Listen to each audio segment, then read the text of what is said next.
이야기를 담당하는 이제 김상철이라고 합니다. 이제 서울국제시민연대에서 예산과 관련된 이야기를 하거나 이럴 때 또 이렇게 참여를 하기도 했고, 또 혹시 기억하시는 분들이 계실지 모르겠으나 예전에 팟캐스트 이런 것도 했었어요. 그때도 나가고 그래서 사실 굉장히 이제 오랜 기간 동안 서울국제시민연대와 서울 지역의 그 사안을 가지고 많이 연대하고 활동했던 그런 약간 동지랄까 파트너랄까 그런 마음을 갖고 있는 하나입니다. 지금 이제 나라설립연구소에서 일을 하고 있고요. 오늘 준비된 내용은 앞서 말씀드린 대로 이후에 진행이 될 그 강좌의 일종의 소음이라고 보시면 될 것 같고, 이후에 다루는 예산과 관련된 아주 상세하고 구체적인 내용을 다루는 데 앞서서 일종의 약간 원경을 그리는 일종의 스케치라고 보시면 좋겠습니다. 특히 제가 이번에 이 내용을 준비하면서 가장 크게 고민했던 것은 지금 서울시정을 둘러싼 이 갈등들을 우리가 그 전에 왜 예측하지 못했는가라고 하는 약간은 좀 반성적인 측면이 전제가 되어 있습니다. 그러니까 그 얘기는 뭐냐면 우리가 너무 중요한 것들을 사소하게 여기고 있지 않았던가라고 하는 반성이 됐었고요. 그래서 저는 예산 자체보다 이 예산을 성립시키는 힘들에 대한 것들을 먼저 한번 짚어보고 그리고 예산에 대한 이야기를 하는 것이 좋겠다라고 생각을 해서 약간 예산 얘기하러 온 거 아니었어? 라고 하시는 분들이 약간 좀 엇나가는 얘기처럼 이렇게 들으실 수도 있겠다 싶습니다. 그런데 한번 쭉 쫓아와 주시면 제가 어떤 취지로 이런 것들을 고민했는지를 좀 말씀을 드리고, 또 마친 다음에는 좀 관련돼서 토론도 좀 해보고 아니면 질문이나 이런 것들도 해볼 건데요. 시간은 이렇게 좀 관리를 하려고 합니다. 저녁 시간이고요. 어쨌든 빨리 끝내는 게 좋은 거잖아요. 물론 이제 내용을 그냥 휙 지나간다는 것이 아니고 내용도 제대로 하면서 빨리 끝내는 게 좋다라고 생각이 들어서 일단 쉬는 시간은 없이 일단은 쭉 진행하고 최소 1시간 반에서 1시간 40분 정도에 마칠 수 있는 방식으로 하는 것이 어떨까 싶습니다. 중간에 이제 쉬고 이렇게 하는 것도 좋긴 한데 그러면 이제 좀 늘어지는 경향이 있더라고요. 그래서 그렇게 하고요. 대신에 중간에 필요한 그 이동이 있으시면 자유롭게 하셔도 좋습니다. 통화나 아니면 화장실 이동이나 혹은 한 40분 정도 넘었을 때 니코틴이 부족해? 라고 하시는 분들도 자연스럽게 이석을 하셔도 되고요. 아까 말씀드렸지만 요 계단 중간에 화장실이 있습니다. 비밀번호는 1, 2, 3, 4별입니다. 그래서 이용하시면 되겠습니다. 자, 이게 2024년 서울시 예산을 나타내는 가장 직관적인 그림입니다. 어떻게 보이세요? 일종의 꽃 같죠? 알록달록 이렇게 나옵니다. 그러니까 전체 순계 41조, 총계 45조 규모의 예산이 실제로 여러 가지 분야로 이렇게 쪼개져서 배분이 되고 있습니다. 물론 이제 이 45조라고 하는 것이 당초 예산, 그러니까 즉 예산을 성립시키는 시기의 예산이기 때문에 돈을 다 쓴 다음에의 최종 예산하고는 다릅니다. 분명히 이제 50조가 넘을 거고요. 보통 서울시 예산은 이렇게 생각하시면 됩니다. 당초 예산의 한 10% 정도가 추경으로 추가된다. 보통 이렇게 생각하시면 거의 맞아요. 대부분 추경 규모가 10% 정도 했습니다.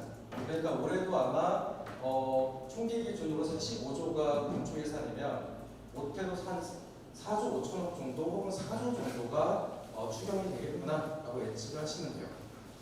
문제는 이 경향성이 거의 2000년 이후로 거의 유지됐던 경향성이거든요. 근데 올해는 아닌데 내년부터는 바뀔 수 있습니다. 그 이유가 뭐냐면 추경의 기본적인 자원이 됐던 그 순세계 잉여금이라고 하는 세금이 더 많이 거쳐서 반영했던 그 돈의 규모가 굉장히 줄어들 가능성이 있는 거죠. 그 이유는 여러분들이 아시는 그 이유입니다. 이를테면 이제 세입 자체가 줄어드는데 그 세입이 줄어드는 게 경기가 나빠져서 이런 이유도 있겠지만 가장 본질적으로는 감세로 인해서 세입 원천 자체가 지금 줄어들고 있는 상황이에요. 그러니까 이제 이건 구조적 비축 혹은 구조적 적자 이렇게 부르는데 그런 것들이 나타나고 있습니다. 그래서 어쨌든 이런 예산 배분을 보이고 있는데 저는 이제 오늘 해보고 싶은 이야기는 이것을 성립시키는 힘입니다. 이걸 만약에 꽃이라고 하면 어떻게 이 꽃이 피어나는가라고 하는 그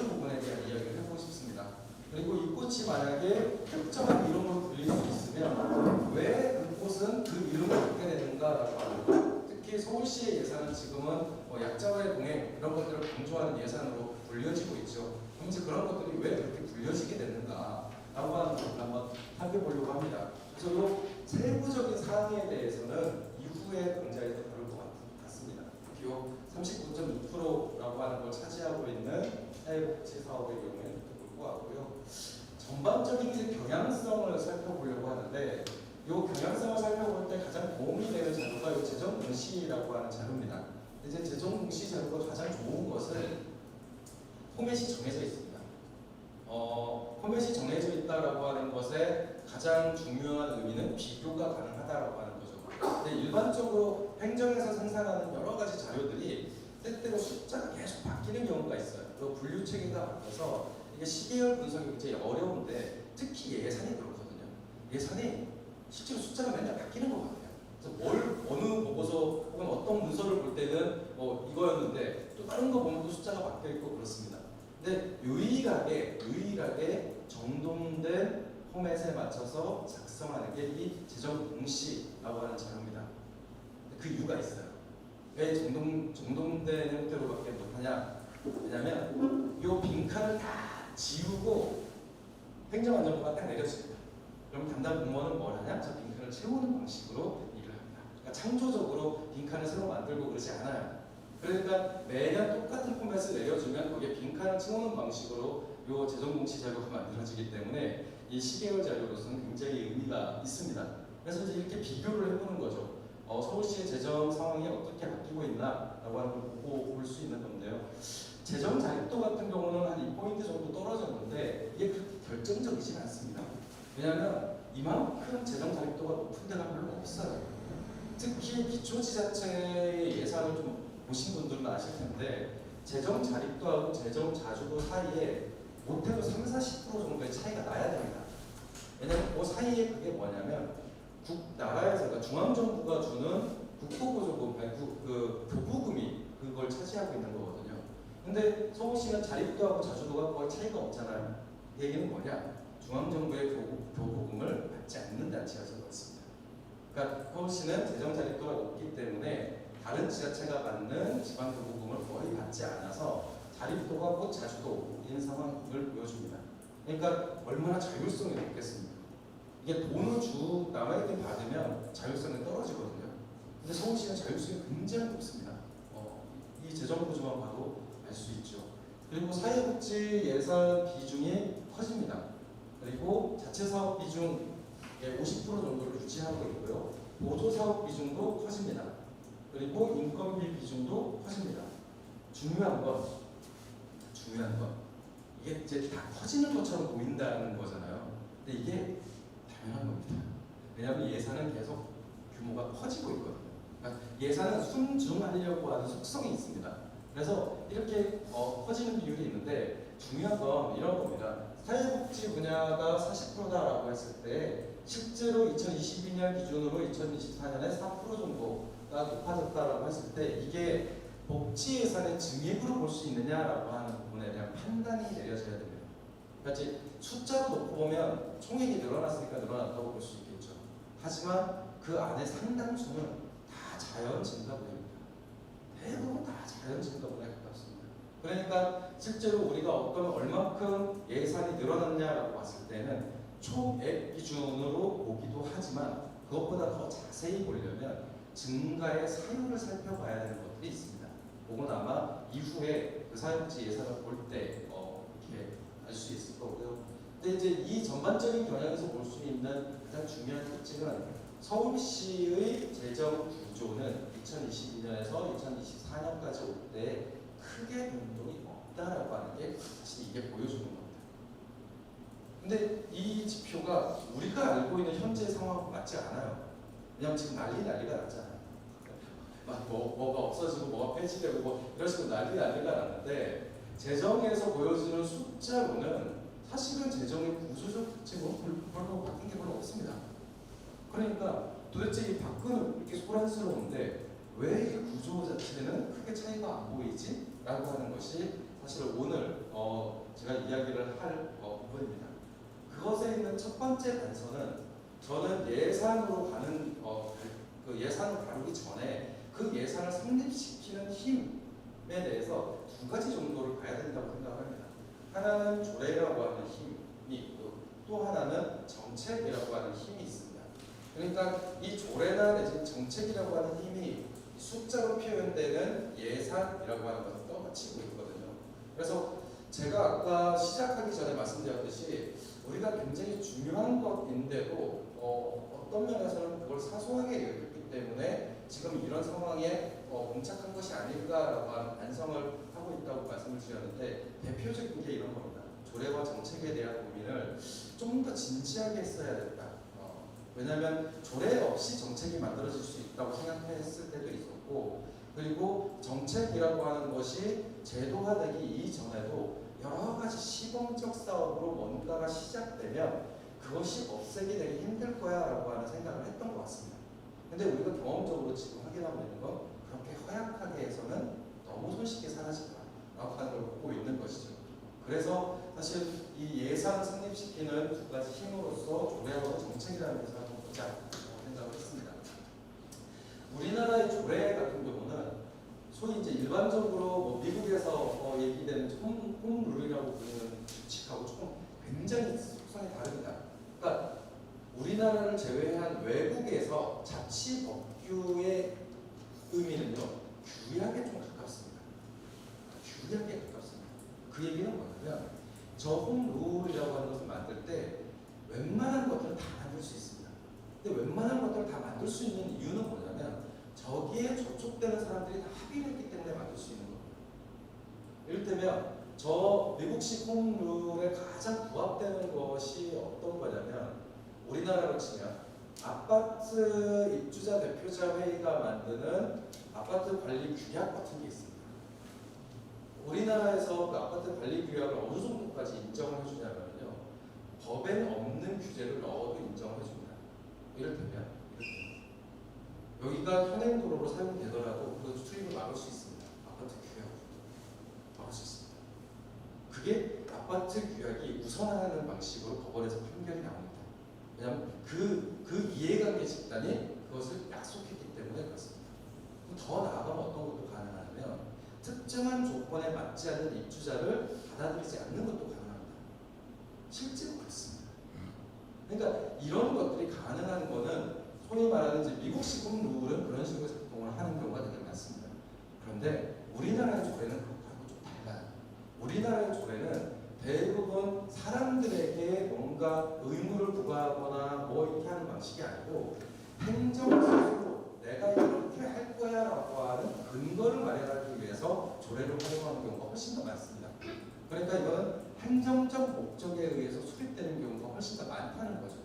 근데 이런 차이가 있기 때문에 우리가 원래 생각했던 건 그런 거였어요. 조례를 할 수 있는 게 별로 없네. 조례를 할 수 있는 게 별로 없네. 왜냐하면 이 정도는 돼야 조례로 이것도 정해보고 저것도 정해볼 텐데 사실은 조례로 뭔가를 해보려고 했더니 할 수 있는 게 별로 없어서 사실 이거는 되게 형식적인 것 같아 라는 이야기를 했습니다. 차라리 중앙정부의 법률을 바꾸지 이 법률을 바꿔서 조례로 강제하는 게 훨씬 더 낫지 조례 자체는 크게 힘이 없는 것 같아 라는 생각을 했었죠. 그런데 지금 서울시정에서 가장 중요한 특징은 조례 자체를 없애는 방식으로 행정에게 부과됐던 의무들을 백지화시키고 있다는 겁니다. 사실 이 놀라운 것을 지금 우리가 경험하고 있는 겁니다. 그러니까 되게 간과했던 거죠. 사실 이 조례를 통해서 우리가 뭔가 기구나 내지 제도를 만들 때 기대했던 것은 사실 누구도 이걸 바꾸기 되게 힘들 거야. 엄청나게 부담스러운 이거든 이라는 생각이 있었던 겁니다. 근데 우리는 한번 경험을 한 거죠. 지금 경험을 하고 있습니다. 그러면 이후에는 어떻게 될 거냐? 아마 조례를 새로 만들고 조례를 없애고 만들고 없애고 하는 그런 것들이 굉장히 일상화될 가능성이 굉장히 큽니다.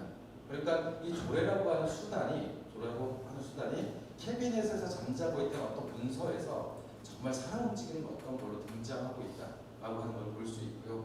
그래서 실제 우리나라에서의 조례라고 하는 것은 행정에 대해서 의무를 부과하고 행정행위에 근거를 제공하는 어떤 기준으로서 작동되고 그래서 실제 행정에 대한 어떤 뭔가 사업이나 혹은 정책을 부과시킨다라고 했을 때에는 이 조례라고 하는 방법을 굉장히 적극적으로 써야 된다라고 하는 것을 강조드리고 싶습니다. 근데 이제 이 조례와 관련된 이야기들을 할 때 대부분 행정이나 혹은 이제 행정법 쪽 연구를 하시는 분들은 조례를 할 수 있는 게 별로 없다는 얘기를 계속 해요. 그 근거가 이제 이런 것들입니다. 헌법에서 조례는 법령의 범위 안에서 자치에 관한 규정을 제정할 수 있다. 그래서 이제 법령의 범위 안이라고 하는 제한을 보고 야 이건 중앙정부의 법률이 바뀌지 않으면 조례는 제정이 안 됩니다. 이렇게 얘기하는 경우가 굉장히 많죠. 근데 사실 저 법령의 범위 안이라고 하는 것이 판례로 놓고 보면 굉장히 다양한 방식으로 이미 정립이 되어 있습니다. 그러니까 법원에서 저 법령의 안이라고 하는 것을 어떻게 해석하느냐라고 하는 것은 굉장히 많이 정리가 되어 있는데 지금 우리가 일상적으로 접하고 있는 법령의 안이라는 기준은요 대부분 다 공무원 조직이 해석한 것을 우리가 따르고 있는 겁니다. 그렇기 때문에 굉장히 제한적인 형태로 되어 있는 거고요.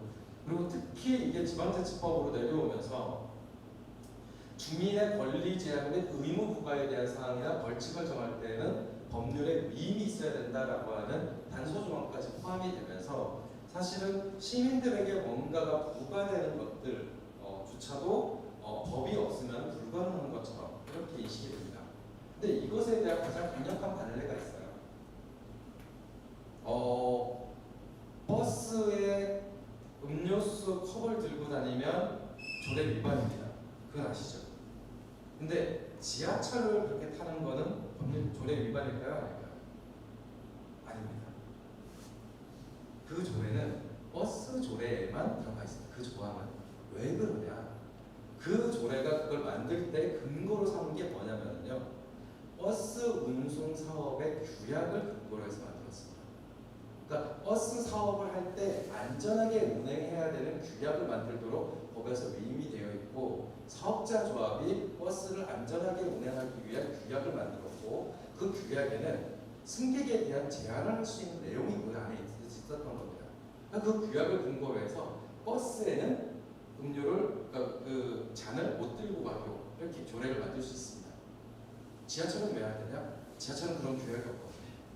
그러니까 이게 사실은 조례가 보여줄 수 있는 일종의 하나의 가능성인 거죠. 근데 재밌는 건 우리가 원하는 조례를 할 때에는 되게 소극적으로 해석하는 이 조례의 제정 범위가 행정이나 혹은 사업자들이 그 조례를 활용할 때에는 그 범위가 무궁무진해진다는 겁니다.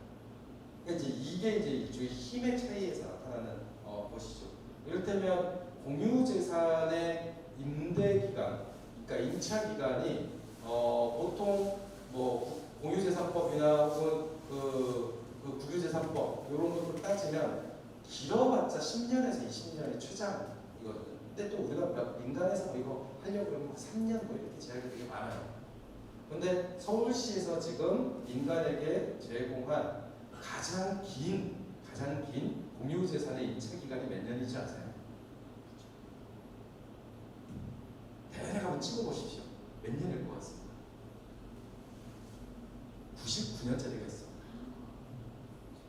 서울시 그 국회 앞에, 여의도 국회 앞에 IFC 몰이라고 아시죠? 네. 그게 원래 서울시 땅이고 예전에 중소기업 전시관이 전시장이 있었던 곳입니다. 그러니까 이게 고개 끄덕이시면 이제 옛날 분이라는 게 티가 나는 건데요. 거기 이제 돔처럼 만들어졌던 건물이 있었어요. 옛날에. 네, 옛날. 근데 그거를 이제 없애고 그 AIG 생명이라고 하는 데에 그것을 99년 정책을 줍니다.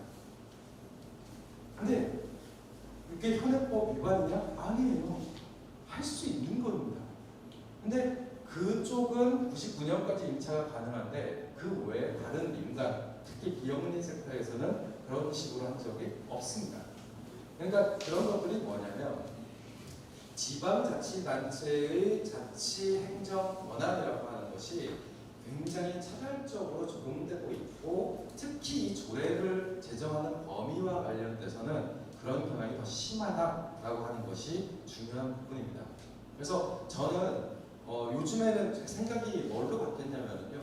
우리가 원하는 베스트의 조례를 만들어 놓고 그게 법률 위반이다 생각하면 시장으로 하여금 대법원의 제소를 만들어서 차라리 법원의 판단을 받는 게 훨씬 더 분명할 것 같아라는 생각을 계속 하고 있습니다. 근데 그걸 너무 쪼그라서 이게 법률 위반이고 뭐 자문 변호사의 의견을 보면 이것도 안 된다고 하니까 좀 쫄아서 되게 약화시켜서 애써서 조례를 만들어놔서 통과시켜봤자 시장 바뀌고 의회 폐지해버리면 금방 사라지더라고요. 그러니까 도대체 이게 뭐 했던 건가 이런 생각이 드는 거죠. 그래서 그런 부분들이 이 조례와 관련돼서 좀 새롭게 생각해 볼 부분인데요. 특히 이 법령 안에서라고 하는 해석은 실제로 이게 판례입니다. 이게 판례입니다. 개별 법령의 특정 조항뿐만이 아니라 법령의 전체적인 입법 취지를 고려해서 이 입법 취지에 모순되거나 저촉되지 않으면 그거는 조례가 제정이 될 수 있다고 해석합니다. 그러니까 이를테면 사회사업법이 있잖아요. 근데 거기에 명시적으로 돼 있지 않더라도 이 법의 목적에 주민들의 복리증진이나 내지 이런 것들에 대한 목적이 있고 그 목적을 훼손하지 않으면은 법의 구체적인 내용이 없다 해도 조례 제정이 가능한 겁니다. 이게 대법원 판례에서 이미 확정이 된 내용입니다.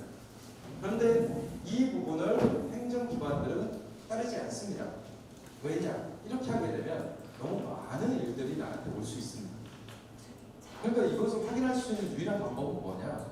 다시 법원에 가서 판단을 받는 것밖에 방법이 없다고 생각합니다. 실제 이런 일이 있었습니다. 요건데요.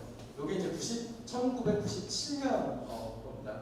이게 뭐냐면 2년 이상 당해 지방자치단체에 관내 거주하는 자로서 법률상 부양 의무자가 있으나 부양 의무를 이행할 수 없는 자로 인정되어 사실상 생활이 어려움이 있는 자활보호 대상자 중 65세 이상 노세자 18세 미만 아동 임산부 폐지 근로능력이 없는 자를 이 조례에 줘야 보호 대상자로 결정하고 이들을 생활보호법 소정의 생계비 수준을 준해서 생계비를 지원한다는 조례를 만들었습니다. 이게 90년대 중반에 있었던 일입니다. 그러니까 지금은 이제 저런 것들이 법률에서 어떻게 조정이 돼갖고 됐었지만 그때는 부양의무자가 있거나 내지 이러면은 이 생계비를 받을 수 없었던 거죠. 그런데 조례를 통해서 이 우리가 보통 지금은 뭐 차상위 계층이라고 부르던 뭐 이렇게 부르는 분들을 다 생활보호 대상자로 묶은 조례를 만들었던 겁니다. 당연히 단체장은 제소를 했습니다. 아니 법에 이 기준 밑에만 생계비 보조를 해주라고 했는데 그 외에 있는 사람을 왜 보호를 해줍니까? 라고 해서 소송을 걸었어요. 근데 대법원에서 나온 판단이 이겁니다. 비록 생활보호법이 자활보호 대상자에게는 생계비를 지원하지 아니하고 규정이 있다 하더라도 그 규정에 의한 자활보호 대상자에게는 전국에 걸쳐 일률적으로 동일한 내용의 보호만을 실시해야 한다는 취지가 아니다. 그러니까 그 얘기는 뭐냐면 법에 자활보호 대상자는 생계비 지원에서 배제하더라도 그는 전국에 있는 모든 자활보호 대상자에게 똑같이 생계비를 주지 마세요 라고 하는 취지가 이 법률에 있는 것 같지는 않다. 그러니까 즉 그거는 지방자치단체마다 차이를 두어서 그것을 특별하게 지방의 실정에 맞춰서 별도의 생활보험을 실시하는 것을 용인하는 취지로 보아야 해서 이것은 모순이나 접촉되지 않는다라고 하는 판결이 나온 겁니다. 그러니까 사실 상식적으로 생각하면 당연한 거죠. 근데 이 당연한 것들이 이 조례 입법 과정에서 보면 늘 부딪히는 겁니다. 그러니까 보호 대상자로 중앙정부, 그러니까 중앙법률에서 명시되어 있지 않기 때문에 안타깝지만 조례를 통해서 생계비 지원이나 급여 지원이 힘들어요 라고 하는 게 지금까지도 통용되는 행정에서의 얘기인 거죠. 그런데 이미 우리는 이런 판례를 갖고 있습니다. 그게 법률에서 보호하려고 하는 취지를 고려했을 때 정말 그 범위를 벗어나는 거냐? 그렇지 않다. 법은 최소한을 정한 거지 지역 실정에 맞춰서 더 얹어주는 것까지 금지한다고 보기 힘들다라는 판결이 나온 겁니다. 그래서 사실 이 판례에 의하면 우리는 굉장히 다양한 복지정책 혹은 사업들을 조례 근거에서 강제시킬 수 있습니다. 그리고 두 번째는 이건 지방정부의 일이 아니에요. 원래 지방정부에서 하는 일은 딱 정해져 있습니다. 이건 중앙정부가 하는 겁니다. 이런 일들을 되게 많이 얘기합니다. 법에 소관 사무에 관하여라고 하는 규정이 있기 때문인데요. 재미있는 건 이 일이 지방정부 사무와 중앙정부 사무가 칼같이 나눠지는 것은 거의 아주 일부분에 불과합니다. 그럼 대부분은 어떤 거냐면 대부분 어떤 거냐면 범위가 애매모호한 것들이 대부분 있습니다. 이를테면 지방에 위임되어 있는 사무 중에서 기관 위임 사무가 있고요. 기관에게 위임해주는 사무가 있고 그게 아니고 단체에 위임해주는 사무가 있습니다. 그걸 어떻게 구분하냐면요.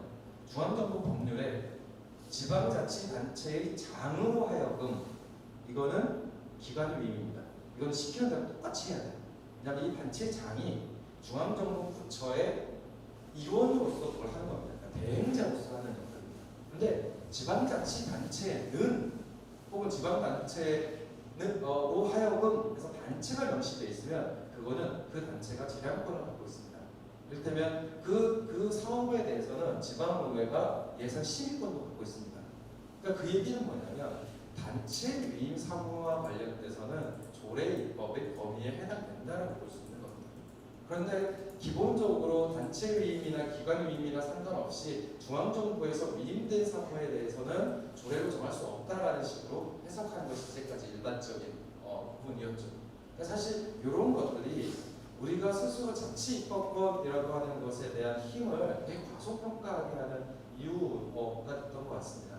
그러니까 이제 여기에 보면 요거는 뭐냐면 요거는 약간 이제 발레이긴 한데 보시면 단체 위임 사무와 그다음에 요 기관 위임 사무를 구분하는 판례입니다. 이게 2001년 건데요. 그래서 지방자치단체는 법령의 범위 안에서 그 사무에 관하여 자치조례를 제정할 수 있으나 이때 사무란 자치사무와 단체 위임사무로 가리키므로 지방자치단체가 자치조례를 통해서 제정할 수 있는 것은 원칙적으로 자치사무와 단체 위임사무에 한한다. 그러면 기관 위임사무는 조례로 제정할 수 없다. 근데 이걸 역으로 놓고 보면 기관 위임사무를 제외한 나머지 사무는 조례로 정할 수 있다는 식으로 해석이 되는 거죠. 이 판결 뒤집으면 그렇죠. 그래서 위임사무라고 해서 조례로 제정할 수 없는 것은 아니다 라고 하는 것을 확인할 수 있습니다. 근데 요게 되게 재미있는 판례인데요. 인사청문회 조례예요. 인사청문회를 하는 조례를 만들고 싶어서 이 산하기관의 대표를 뽑을 때 인사청문회를 하실 수 있는 걸 만들었는데 이게 대법원에서 조례로 만들 수 없다라고 판결이 나왔습니다. 근데 이게 왜 이 판결이 나왔냐면요. 이게 되게 재밌습니다. 이게 왜 법률에 위임 없이 주민의 의무 부과에 관한 사항을 조례로 정한 거라고 해석을 했을까요? 그 단체의 그러니까 공공기관의 대표로 취임하기 전에는 즉 예정자는 공직자가 아닙니다. 민간인인 거예요. 그러니까 이걸 검증하기 위해서는 이 민간인이 자기 자료를 제출해야 인사청문회를 할 수 있을 거잖아요. 근데 이 조례를 통해서 인사청문회를 할 수 있는 자료를 민간인에게 의무를 부과한다라고 해석을 한 겁니다. 그러니까 이런 것들은 이제 조례로 제정할 수 없습니다. 그러니까 이제 애매한 거죠. 그럼 이제 그걸 피할 방법을 찾으면 됩니다. 피할 방법. 그러니까 이 방법 같은 경우는 이 판결 이후에 어떤 게 나왔냐면 자료 제출 의무를요 민간인을 그러니까 즉 인사청문회 대상자에게 명시시킨 게 아니고요 행정부에게 명시시키는 방식으로 우회를 했습니다. 그러니까 의회가 이 사람의 어떤 그걸 검증하기 위해서 필요한 자료를 시가 제공해야 된다. 근데 시가 그걸 자료를 못 만들면 어쩔 수 없는 건데 어쨌든 시가 최대한 그런 걸 협조해서 제공해야 된다. 이런 방식으로 이렇게 바뀌기도 했습니다. 그리고 또 어떤 데에는 다른 조례에 여기에 응모하고 싶은 사람은 이런 조례에 의거해서 스스로 자료를 제출할 것을 서약하는 양식을 또 따로 만듭니다. 개인정보 제출 동의를 따로 받는 방식으로 이걸 우회하기도 했습니다. 그러니까 그런 방식의 장치들이 존재하는 거죠. 근데 그런 방법을 고민할 수 있는 것은 이게 법원의 판결을 받았기 때문에 그 방법을 고민할 수 있는 겁니다. 그러니까 예단하지 않고 만들어 놓고 대법원에서 판결을 받고 그걸 기준으로 해서 또 다시 조례를 개정하고 사실 이래도 되는 거죠. 그래서 실제 인사청문회 관련된 조례는 만들어진 데도 있고요. 그게 아니면 통상적으로 인사청문회에 관련된 거는 시의회와 지방정부의 협약을 통해서 진행하는 것도 있습니다. 사례가 있습니다. 그래서 사실은 이 조례와 관련된 부분은 저는 개인적으로는 굉장히 중요한 관계를 보여주는 거라고 생각을 합니다. 그러니까 특히 지금 우리가 생각하는 방식은 대부분 지방정부와 중앙정부 사이에서 이렇게 나오는 거지만 실제로 더 중요한 것은 시민이 이 지방정부를 통제하는 방식과 관련된 것들이 이 조례를 고민할 때 훨씬 더 중요한 부분인 것 같습니다. 그래서 이 복잡한 관계만 존재한다라고 하는 거고, 그랬을 때 이 조례가 무엇을 목적으로 하고 있는가라고 하는 걸 판별하는 것도 되게 중요한 문제인 것 같고요. 두 번째로 정책과 관련된 부분인데, 사실 정책과 관련돼서 개인적으로 가장 크게 좀 고민하는 것 중에 하나는 적정한 규모의 정책량이라고 하는 개념을 조금 과소하게 생각했던 거 아닌가라는 생각을 좀 해보는데요. 이게 이제 일종의 그 시스템 다이내믹이라고 불리는 이제 사고 방법입니다. 이게 설명하는 건 그거예요. 현재 상황이 있습니다. 그러니까 현재 상황이 있고요. 그 상황이 개선됐으면 좋겠어라고 하는 지향이 있겠죠. 그러면 요 인지된 시스템의 상태에서 목표치의 그 차이가 정책 목표가 되는 겁니다. 그렇죠? 왜냐하면 이 현재 상태를 일로 옮기는 것이 우리의 목표니까 이 차이를 줄이기 위한 것들을 이제 정책이라는 수단을 통해서 공급을 하는 겁니다. 그런데 어떤 경우에는 그게 부족해서 시스템의 상태가 개선이 안 되거나, 혹은 어떤 경우에는 남아서 이게 과잉이 되거나 하는 일이 벌어질 수 있습니다. 근데 이런 일이 벌어지는 이유를 이 이론에서 뭐라고 설명을 하냐면 시간 차이가 생기기 때문이다라고 설명을 합니다.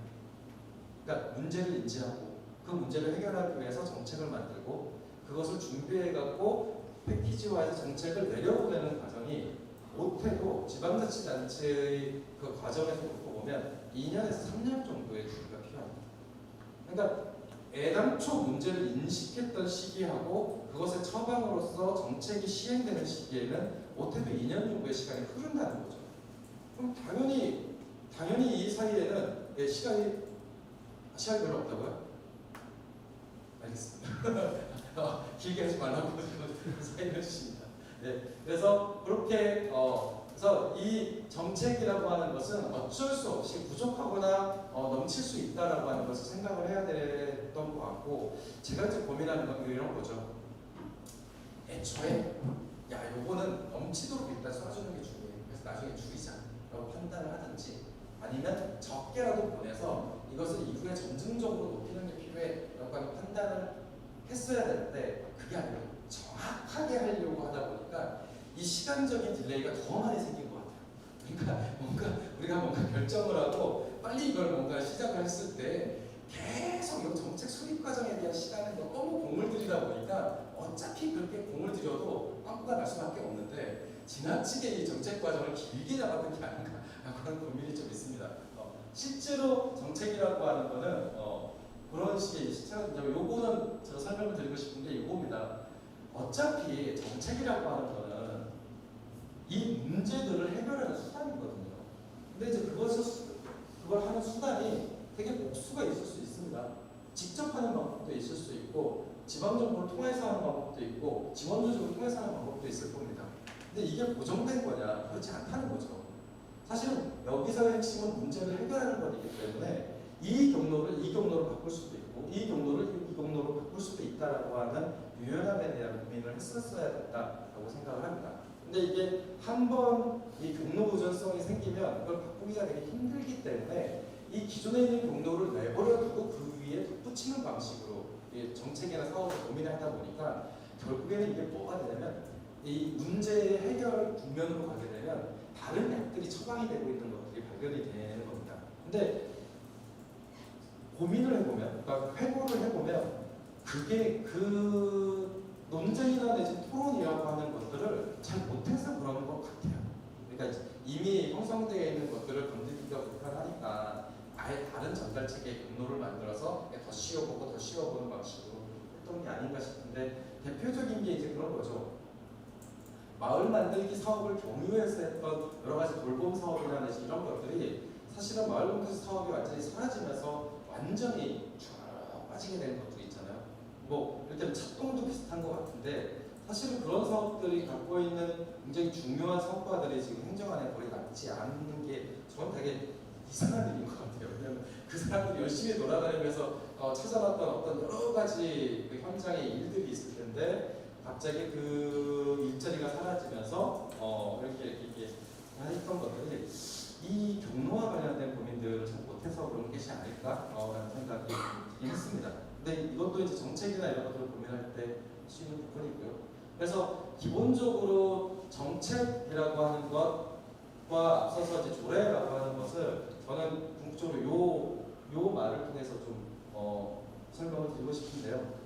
그러니까 이를테면 바둑판에 치수를 재서 종획으로 선을 긋는 일과 같다. 그러니까 전체를 조망하는 계획에 따라서 모든 일을 추진해나가는 것이고 선이 그어져 있지 않은 바둑판에는 아무리 고수라도 바둑을 줄 수 없다. 그러니까 즉 정책과 조례라고 하는 것은 선을 긋는 행위인 거죠. 그리고 거기에 예산을 배정하는 것은 일종의 바둑알을 놓는 책정과 같은 걸 겁니다.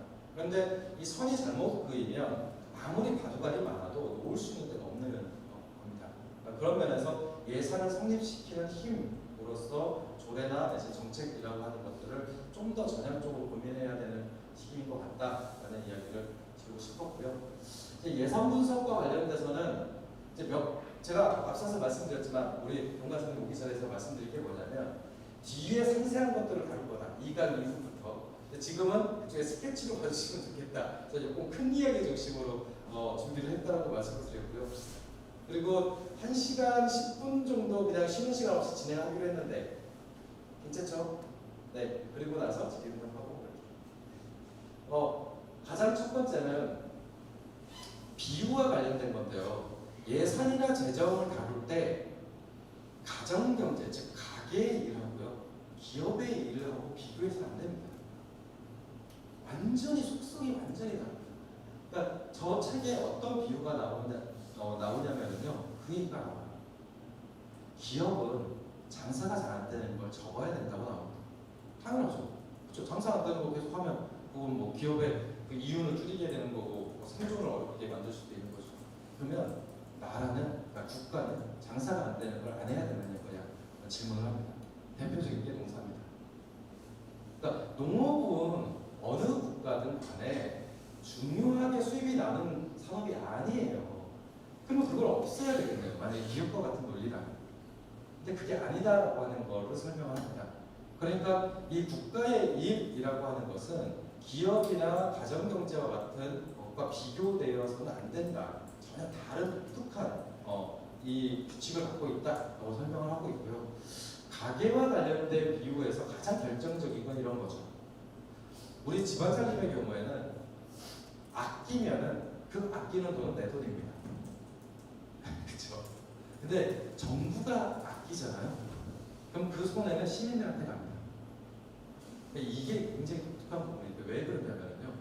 공공재정은 시민들의 노동을 통해서 만들어진 그러니까 그 소득을 조세로 유보시켜서 만들어진 겁니다.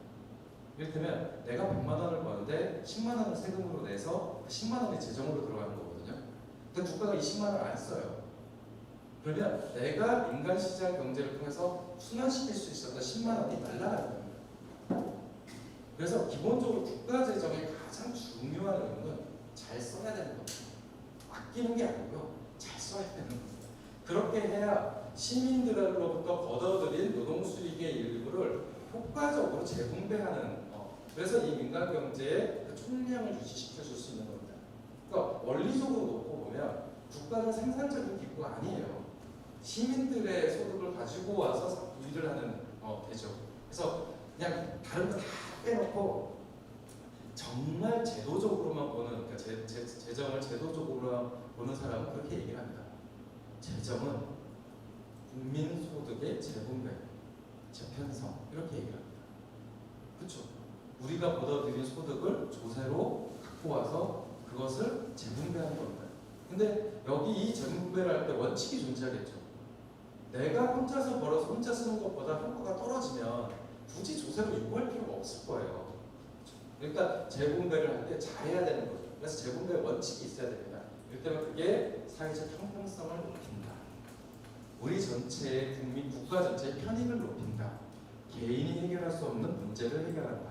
이런 식의 우리가 구태여 그렇게 유보시켜서 재정을 운영해야 되는 가치나 지향이라고 하는 것들이 명시가 되어야 합니다.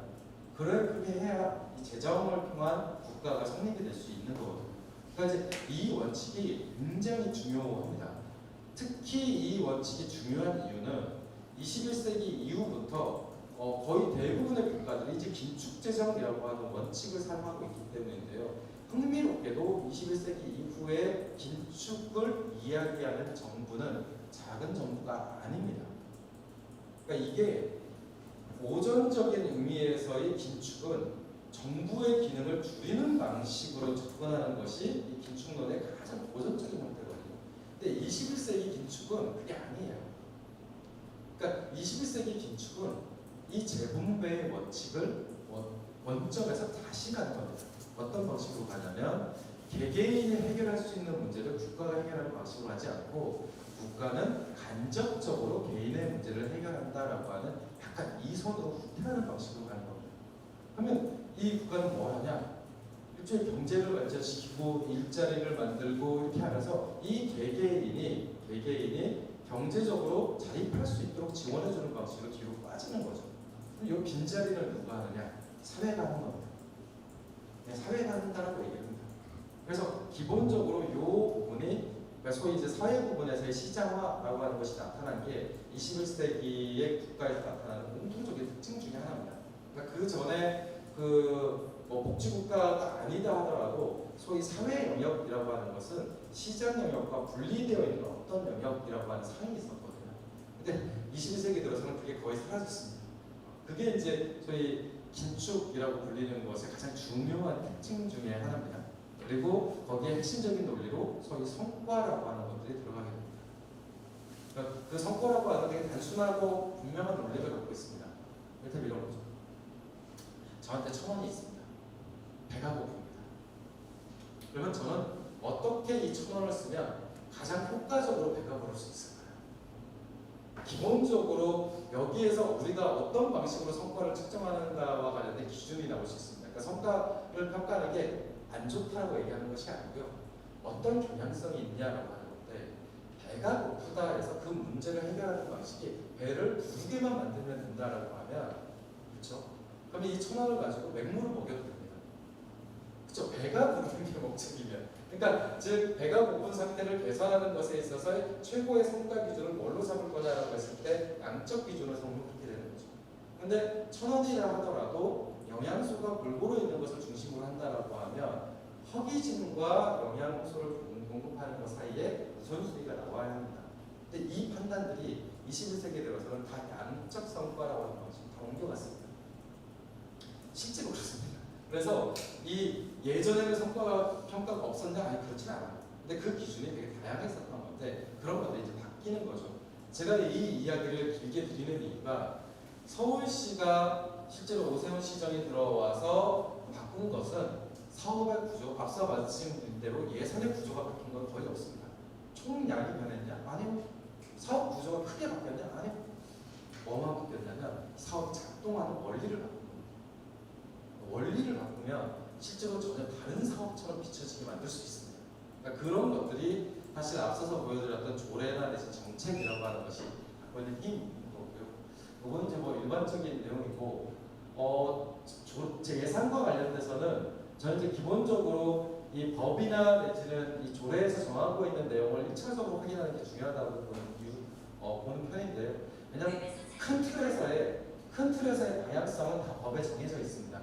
어떤 방식으로 예산을 성립시키고 재정을 써야 되고 어떻게 편성하고 하는 일반적인 형식적 내용들은 여기에 다 법률에 정해져 있습니다. 그래서 이거는 따로 정리되어 있는 내용을 보실 게 아니고요. 그냥 법률을 직접 보시는 게 가장 좋다고 생각합니다.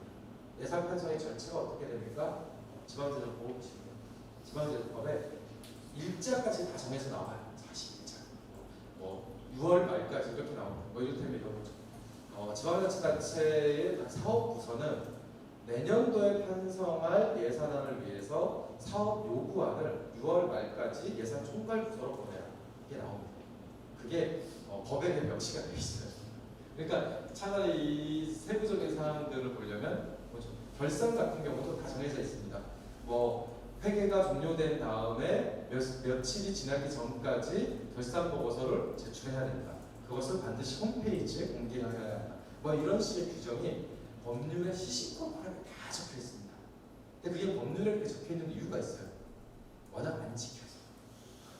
워낙 안 지켜서 90년대부터 소위 예산 재정 쪽에서 활동하는 시민단체의 목적은 뭐냐면 그걸 법률에 넣는 걸 중심으로 계속 시민운동을 해왔어요. 경실련 이런 데가 주로 해왔던 게 뭐냐면 제발 법에 그런 내용 좀 넣읍시다 하고 그러거든요. 그래서 우리나라 재정법은 외국하고 다르게 시시콜콜한 절차가 다 명시가 되어 있습니다. 되게 촘촘하게 되어 있습니다. 그래서 그 내용을 확인하는 것이 좋다.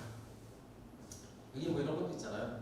그래서 5일 이내에 결산서를 행정안전부 장관에게 제출해야 한다. 아니 굳이 5일까지 저렇게 명시하는 이유가 뭐냐 이런 거죠. 이유는 저거 제출 안 해서 그래요.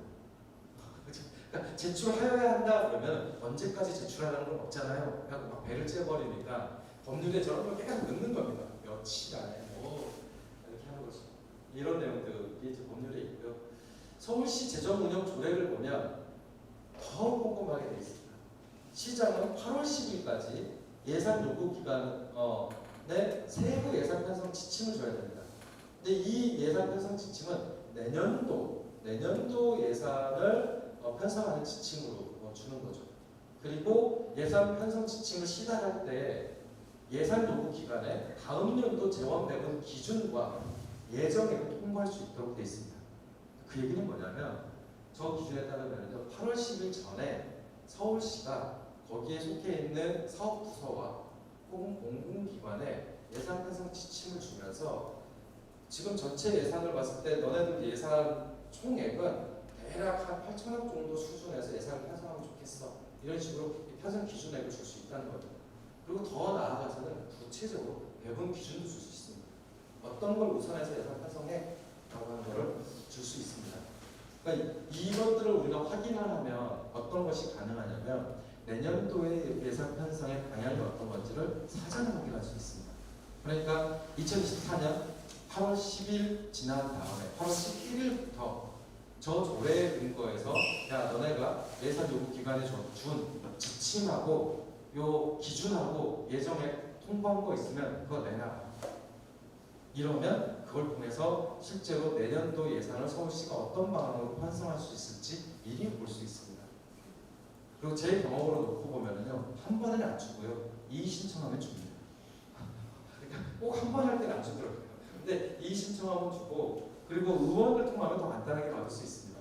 왜냐하면 이때쯤에 시가 의회로 들어가서 특히 예결위원들한테는 사전에 다 보고를 합니다. 이런 식으로 짜려고 합니다. 뭐 이렇게 해서 이렇게 다 보고를 합니다. 그래서 요것들이 사전에 확인할 수 있고요. 그리고 요것 같은 경우도 15일 이내에 제출하도록 되어 있습니다. 특히 출자 출연 기간의 경우에는 15일 이내에 시의회 소관 상임이나 이제 예결위에 제출하도록 되어 있죠. 그래서 출자 출연 기간이 사실 서울시 예산 전체를 볼 때 출자 출연 기간이 잘 안 보여요. 왜냐하면 예산도 다 총액으로만 잡혀 있고 해서 출자 출연 기간이 잘 안 보이는데 이렇게 조례를 놓고 보면 개별 매 시기마다 의회로 제출하는 것들이 이게 명시가 되어 있습니다. 그 얘기는 뭐냐면 시장이 의회로 보내는 자료에는 없는데 출자 출연 기관이 직접 의회로 제출하는 자료는 의회에 쌓여 있다는 얘기입니다. 그러니까 그거는 실제로 의회를 통해서 확보를 할 수 있는 거죠. 그러면 의회는 정보공개 청구의 기관인가? 예, 기관입니다. 왜냐하면 의회는 놀랍게도 지방자치단체입니다. 지방자치단체에 의회를 둔다고 되어 있습니다. 그래서 지방자치단체라고 우리가 표현할 때에는 집행부, 그러니까 즉 행정부도 있고요, 의회도 있는 겁니다. 그리고 지방자치단체는 정보공개법상 정보공개 청구 대상이 됩니다. 그래서 의회도 정보공개 청구를 통해서 자료를 받을 수 있다. 그거고요. 요거는 이제 사무와 관련된 건데 이건 앞서서 이제 제가 설명을 드린 거니까 또 간단하게 볼 수 있습니다. 여기는 단체 위임이냐 기관 위임이냐를 구분해놓고 그것이 어떤 방식으로 지방자치단체에서 이렇게 그 작동이 되는지를 본 건데요. 그냥 딱 하나만 기억해 주시면 돼요. 장에게 단체 장에게 들어오는 것이 기관 위임이다. 그래서 요거는 사실은 중앙정부의 대행에 가깝다라고 하는 거고 그 외의 사무는 지방자치단체가 자치적으로 좀 할 수 있는 사무들에 가깝다라고 하는 것만 기억하시면 되고요. 그리고 요 그림은 어떤 것만 기억하시면 되냐면요. 요 시작하고 요 끝만 기억하시면 됩니다. 어느 국가의 재정 흐름도요 똑같습니다. 시작은 세금에서 시작해서 끝나는 거는 국민으로 끝납니다. 그러니까 제가 앞서 설명드린 대로 근대 국가의 조세행위는 그러니까 재정행위는 사실상은 재분배에 가깝다라고 말씀드린 이유가 여기에 있습니다. 조세를 통해서 하지 않으면 그냥 개인이 다 지출할 거예요. 근데 개인이 다 지출하는 것에서 일부를 굳이 국가가 빼서 재분배를 하는 거에는 목적이 있겠죠. 그리고 그 목적이 만들어지는 경로가 요 가운데 있는 것들입니다. 그러니까 저 가운데에 있는 것들이 사실은 수단에 불과하다라고 하는 걸 꼭 기억을 해주셨으면 좋겠습니다. 그러니까 때때로 이 안에서 그러니까 특히 관료 조직은 저것을 수단으로 생각하지 않고 저걸 목적으로 생각하는 경우가 되게 많습니다. 이건 당연히 교부세로 주는 겁니다. 이건 당연히 보조사업입니다. 이렇게 당연하다라고 얘기하는 경우가 되게 많거든요. 그런데 이 원리에서 놓고 보면 어떻게 하면 조세를 국민에게 효과적으로 분배할 건가라고 하는 수단에 불과한 거고 그래서 어떤 것들은 보조사업으로 가지만 지금부터는 그 보조사업이 다른 방식으로 갈 수 있는 겁니다. 당연히 그런 융통성, 그러니까 그런 변경 가능성이 있어야 되는데 한국의 경우에는 그런 경험이 좀 별로 없습니다. 왜냐하면 저는 그게 왜 없을까 고민을 했는데요. 국가 제도 자체가 안정화된 게 기껏해야 15년 정도 된 것 같아요. IMF 때 한번 쫙 흔들렸던 것이 재편이 돼서 그나마 약간 안정적으로 바뀐 것이 15년에서 굳이 20년 정도밖에 안 된 것 같습니다. 근데 외국의 경우에는 그 경험이라고 하는 게 100년이 쌓이기도 한 데도 있고 5, 60년이 쌓이기도 한 데도 있는 거잖아요. 더 노골적으로 얘기하면 우리나라가 그러니까 정치학자들이 얘기하는 우리나라가 민주주의가 시작이 됐어라고 하는 시기는 민주주의가 시작이 됐어라고 하는 시기는 김대중 정부의 탄생 때부터입니다. 왜냐? 평화롭게 선거를 통해서 권력이 이양된 게 3번 정도가 돼야 안정적인 민주국가라고 보통 평가를 해요. 그렇게 따지면 우리나라 민주주의의 역사도 이제 20년 된 거죠. 그렇죠? 30년 된 거죠. 이제 30년 된 거죠. 그러니까 모든 것들이 좀 짧다. 그래서 그런 경험들이 없기 때문에 사실 우리는 요 제도를 만드는 데 너무 많이 신경을 썼던 건데 지금 필요한 건 특히 기후위기나 내지는 이런 위기 상황에서는 이거를 조금 전면적으로 다 흔들 때가 된 것 같다. 좀 바꿀 수 있는 부분들은 다 바꾸는 것들이 필요한 시기가 온 것 같다라고 하는 이야기들이 나오고 있습니다. 근데 우리는 되게 조심스러워서 부작용을 우려하기 때문에 되게 소극적이지만 역대 정부들 중에서 과감하게 그런 것들을 바꿨던 시기가 좀 있습니다. 근데 그런 것들을 보면 제가 이제 느끼는 감정은 뭐냐면요. 되네 라는 감정입니다. 물론 이제 앞뒤 앞보고 하에서 이렇게 부수적인 피해들이나 혹은 부작용들도 되게 크게 나오지만 저 같은 사람이 느끼는 거는 저렇게 해도 되는 거였어? 이런 거죠. 뭔가 되게 큰일이 날 것 같았는데 그렇지 않고 바뀌는 걸 보니까 그리고 이게 이제 예산 편성 절차입니다. 근데 이 예산을 볼 때 예산은 어차피 순환을 통해서 이렇게 돌거든요. 근데 이 순환을 통해서 돌 때 우리가 이 예산에 개입을 하는 시점을 잡는 게 굉장히 중요합니다. 그러니까 어느 시점에 대입해서 들어가는 것이 효과적으로 예산을 통제할 수 있는가라고 하는 걸 잡는 게 굉장히 중요한데요.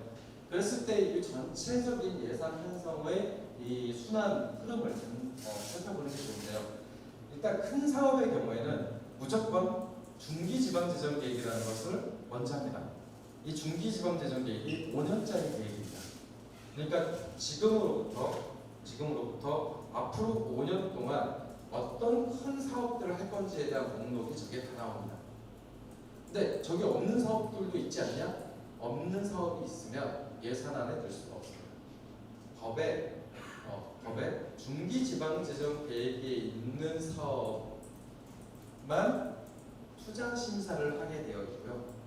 투자 심사를 거치지 않은 사업은 예산안에 넣을 수 없게 되어 있습니다. 그래서 논리적으로 놓고 보면 중기지방재정 계획에 명시되어 있지 않은 대규모 사업은 원천적으로 예산안에 뿅 하고 넣을 수 있는 방법이 없습니다. 그래서 기본적으로 중기지방재정 계획이라고 하는 걸 통해서 향후에 진행될 대규모 사업들을 미리 볼 수 있습니다. 근데 이제 단체장도 그걸 아니까 5년짜리 계획이면 여기서부터 1년도, 2년도, 3년도, 4년도, 5년도가 있는데 제가 5년도에 할 걸 미리 넣을까요? 그렇지 않아요. 그냥 그 미리 보고 뭐라고 하면 빼야 되잖아요. 그러니까 그렇지 않고 기껏 해야 하는 게 내후년에 넣을 것 정도를 올해 넣습니다. 왜냐하면 그래야 내년에 투자 심사를 받고 투자 심사를 받은 다음에 하반기 예산안에 넣어서 내후년에 집행을 하죠. 그러니까 내가 뭔가 큰 사업을 하고 싶은 단체장이면 2년 있다가 집행할 사업을 그 사전에 그 앞에 딱 넣어놓습니다. 그러니까 올해 나오는 중기지방재정 계획의 주요 사업들은 오세훈 시장이 내후년에 하고 싶은 큰 사업들을 넣어놓습니다. 근데 내후년에 지방선거가 있죠. 그러니까 지방선거 앞두고 뭔가 크게 할 만한 사업들은 대부분 다 올해 중기지방재정 계획에 들어가는 겁니다. 이제 그렇게 예측을 해볼 수 있는 거죠. 근데 이거는 시장뿐만이 아니고 구청장도 다 그렇게 생각할 수 있습니다. 시장도 그렇고요. 그러니까 요것들을 미리 한 2년 전에 미리 사업을 살펴볼 수 있는 수단이 이 중기재정계획이다라고 하는 거고요. 그리고 거기 안에서 들어가 있는 사업들을 다 예산을 넣는 게 아니고 투자 심사를 반드시 받아야 되는 사업들도 있습니다. 이를테면 뭐 100억 이상 사업들은 대부분 다 그리고 행사성 사업은 20억 이상 이런 것들은 반드시 투자 심사를 받게 돼 있습니다.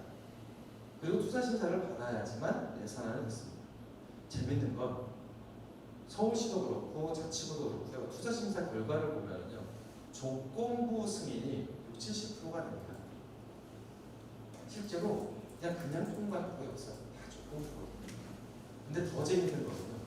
조건부의 조건이 달성되는지 안 되는지는 아무도 신경 쓰지 않습니다. 진짜 그래요. 아무도 신경 쓰지 않습니다. 왜냐하면 투자 심사를 하는 사람들은 대부분 이제 민간인들이니까 전문가들이 들어갑니다.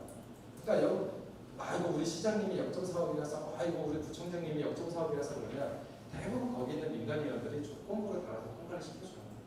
대신에 이거 할 때 반드시 요소를 찾고 치고 반드시 할 때 요거 하도록 그렇게 하거든요. 근데 행정부 입장에서 굳이 왜 해요? 이제 들여다보는 사람도 없는데.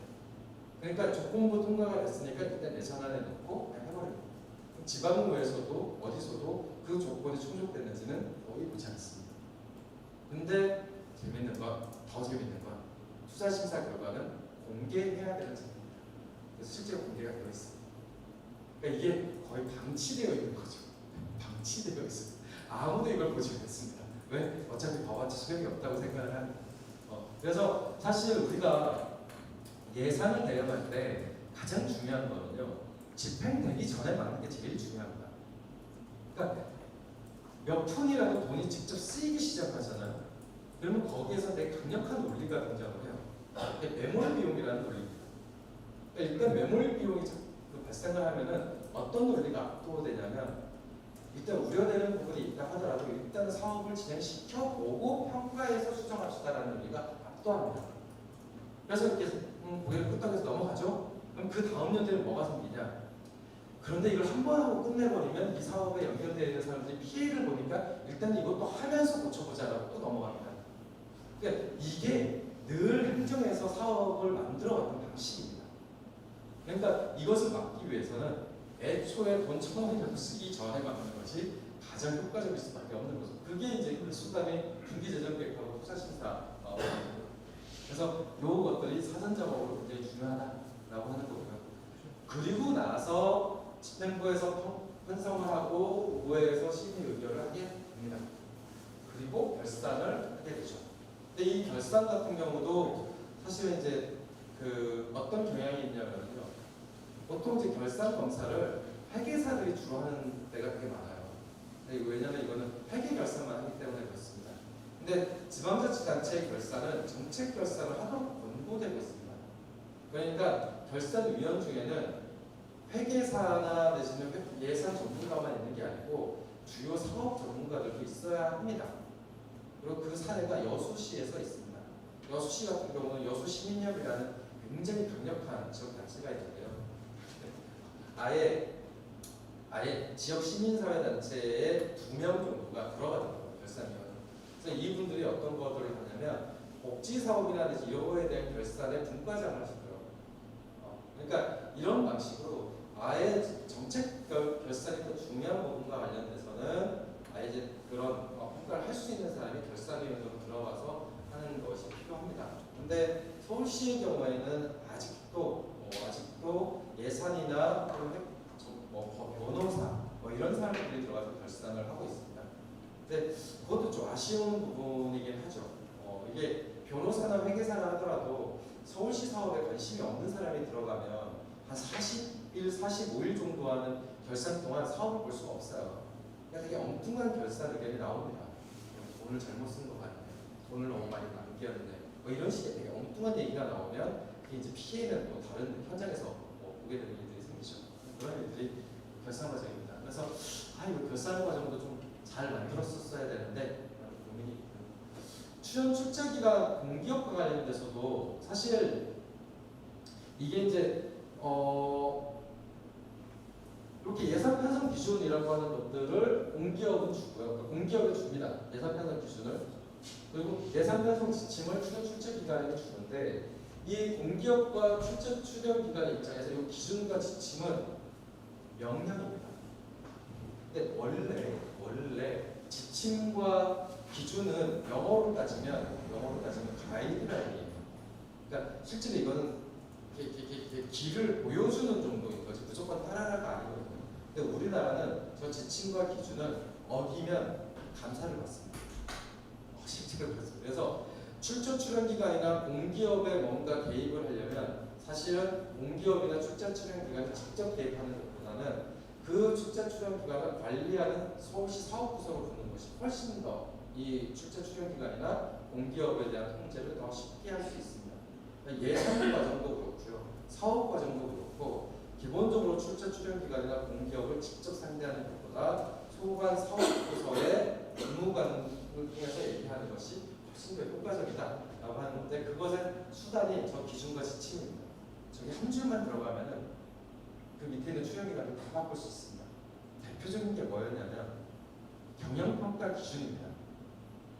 지방자치단체 특히 저 출자 출연 기관의 경우에는 서울시가 출자 출연 기관 평가 기준, 경영평가 기준을 되게 융통성 있게 만들 수 있습니다. 행정안전부는 몇 가지 기준만 주는 가이드만 딱 주고 나머지는 다 자율입니다. 이제 서울시가 이 공공기관 평가를 통해서 꼼수를 쓰는 게 2가지가 있는데요. 첫 번째는 기관 평가에 저희가 넣고 싶은 걸 넣는 게 아니고요. 단체장 평가에, 그러니까 기관장 평가에 자기가 넣고 싶은 지표를 넣습니다. 그러니까 지금 이제 오세훈 시장이 들어와서 이 출연 출자 기간 기관장 경영 평가 항목의 비율이 높아진 것 중에 하나가 시책 사업 수용도입니다. 그게 기관장 평가에 이렇게 높아지잖아요. 그러면 기관 자체의 평가 기준은 똑같아도요. 기관 자체가 완전히 흔들리게 됩니다. 근데 실제로 그걸 하더라고요. 저는 되게 놀랐다고 생각을 했어요. 와, 오세훈 시장님이 굉장히 똑똑해지셔서 오셨나? 이런 생각을 했습니다. 왜냐면 보통은 눈에 보이게 괴롭혔잖아요. 이거 해라 저거 해라 이렇게 괴롭혔잖아요. 근데 그게 아니고 되게 세련되게 바뀐 겁니다.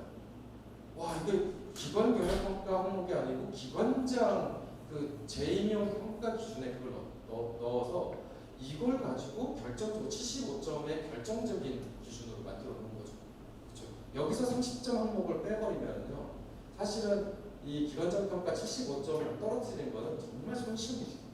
근데 이런 것들이 다 작동이 되더라고요. 그리고 좀 그걸 좋게 쓴 방법 중에 하나가 그거였습니다. 기관 평가 항목에 사회적 가치 항목을 넣었던 적이 있습니다. 그러니까 이게 이제 문재인 정부 때 이 공공기관 평가 기준을 바꾸면서 거기에 5%에서 10% 정도 재량 범위 내에서 사회적 가치라고 하는 기준을 기관 평가에 넣어라 이렇게 됐었고요. 그러면서 이제 어떤 일이 벌어졌냐면 모든 기관에서 도대체 우리 기관이 추구하는 사회적 가치가 뭐야라고 하는 것을 파악하기 위한 연구 용역이 쏟아졌습니다. 왜냐면 한 번도 고민해 본 적이 없는데 갑자기 중앙정부에서 사회적 가치를 기관 평가에 넣겠다라고 하니까 갑자기 이제 우리 기관의 사회적 가치는 뭔가 이런 걸 찾기 시작을 한 겁니다. 지금 우리가 확인할 수 있는 서울시 산하기관의 지표가 하나 있습니다. 기관 지표가 하나 있습니다. 그게 뭐냐? 약자와의 동행지표입니다. 그게 기관 평가에 들어가 있습니다. 그게 이제 그 시책에 대한 허용률 이런 걸로 했고, 그래서 기본적으로 모든 기관이 약자와의 동행 사업을 합니다. 서울대공원에서부터 저기 그 시설관리공단까지 다 합니다. 근데 시설관리공단은 시설을 관리하는 데인데 거기에 약자와의 동행이 뭐가 있겠습니까? 근데 다 해요. 그러니까 이제 이런 것들을 작동시키는 힘이 저 예산과 재정을 평가하는 그 사용을 평가하는 기준을 통해서 통제를 하고 있는 것이죠. 그런 것들이 있고요. 사업과 관련된 거는 뭐 이런 정도의 내용이야 먼저 아실 거라고 생각을 합니다. 특히 이제 이 정책 사업 중심으로 사업이 편성된다라고 하는 건 굉장히 중요한 부분이고요. 그래서 기본적으로 사업을 우리가 일상적으로 접하는 사업은 이 세부 사업 수준에서의 사업입니다. 그러니까 일반적으로 단위 사업이라고 불리는 이 세부 사업들인데요. 이 세부 사업은 세부 사업만으로 바뀌지 않습니다. 왜냐하면 요게 바뀌면요, 요게 영향을 받고요. 요게 영향을 받으면 요게 단위 사업 자체가 변질됩니다. 근데 단위 사업 하나가 변질되면은 정책 사업이 흔들립니다. 정책 사업이 흔들리면은 부선 평가가 나빠집니다. 왜냐하면 저 정책 사업을 평가하는 게 뭐냐면 성과 지표거든요. 그러니까 성과 지표가 그러니까 사업이 되게 많은데 아마 여러분도 아실 텐데 사업이 되게 많은데도 그 부서에서의 성과 지표는 몇몇 사업에 해당되는 지표로만 뽑습니다. 그 이유가 뭐냐면 그 사업이 저 정책 사업의 정체성을 보여주는 사업인 겁니다. 그러니까 우리가 지표를 보고 되게 지표 참 한심하네 이거 가지고 이렇게 해라고 하는데 그게 그 부서 입장에서 정체성인 겁니다. 사업의 우선순위를 보여주는 것인 거죠. 예를 들면 제가 이제 비유를 드는 것 중에 이런 겁니다. 동네에서 주민자치회를 합니다. 주민자치회의 성과를 뭘로 볼 것이냐? 어떻게 운영되면 잘 운영되는 거라고 생각하십니까?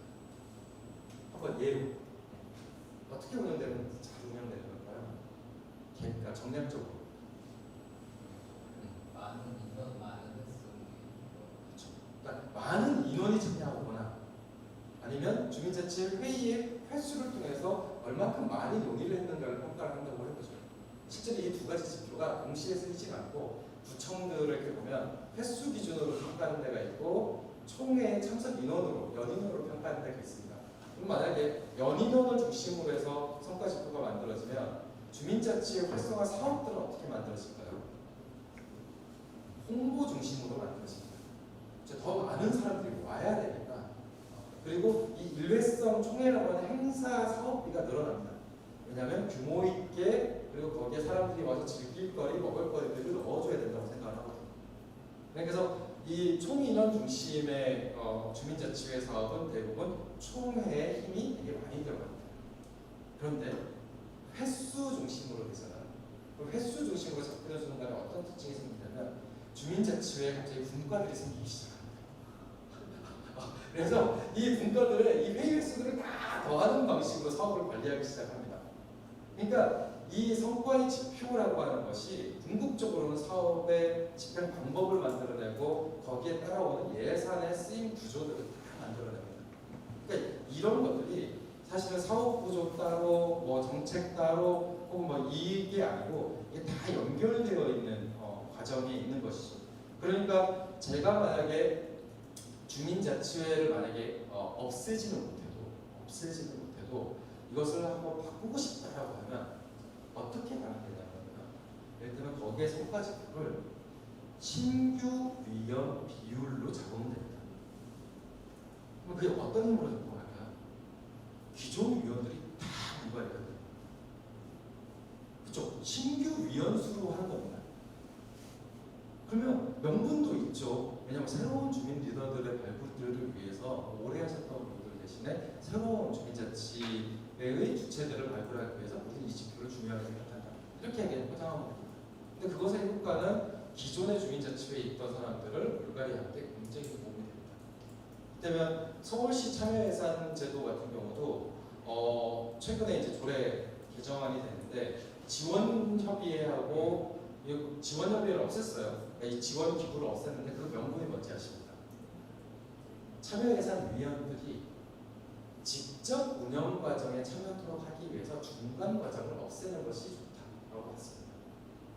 근데 그게 말도 안 되는 얘기인데, 그렇죠? 지원협의회 같은 중간 기구가 있으면 마치 주민들의 의견이 이 지원협의회에 통해서 뭔가 간접화되는 것처럼 비춰지잖아요. 그러니까 이 거버넌스 하나를 없애는 명분으로 그걸 삼는 거죠.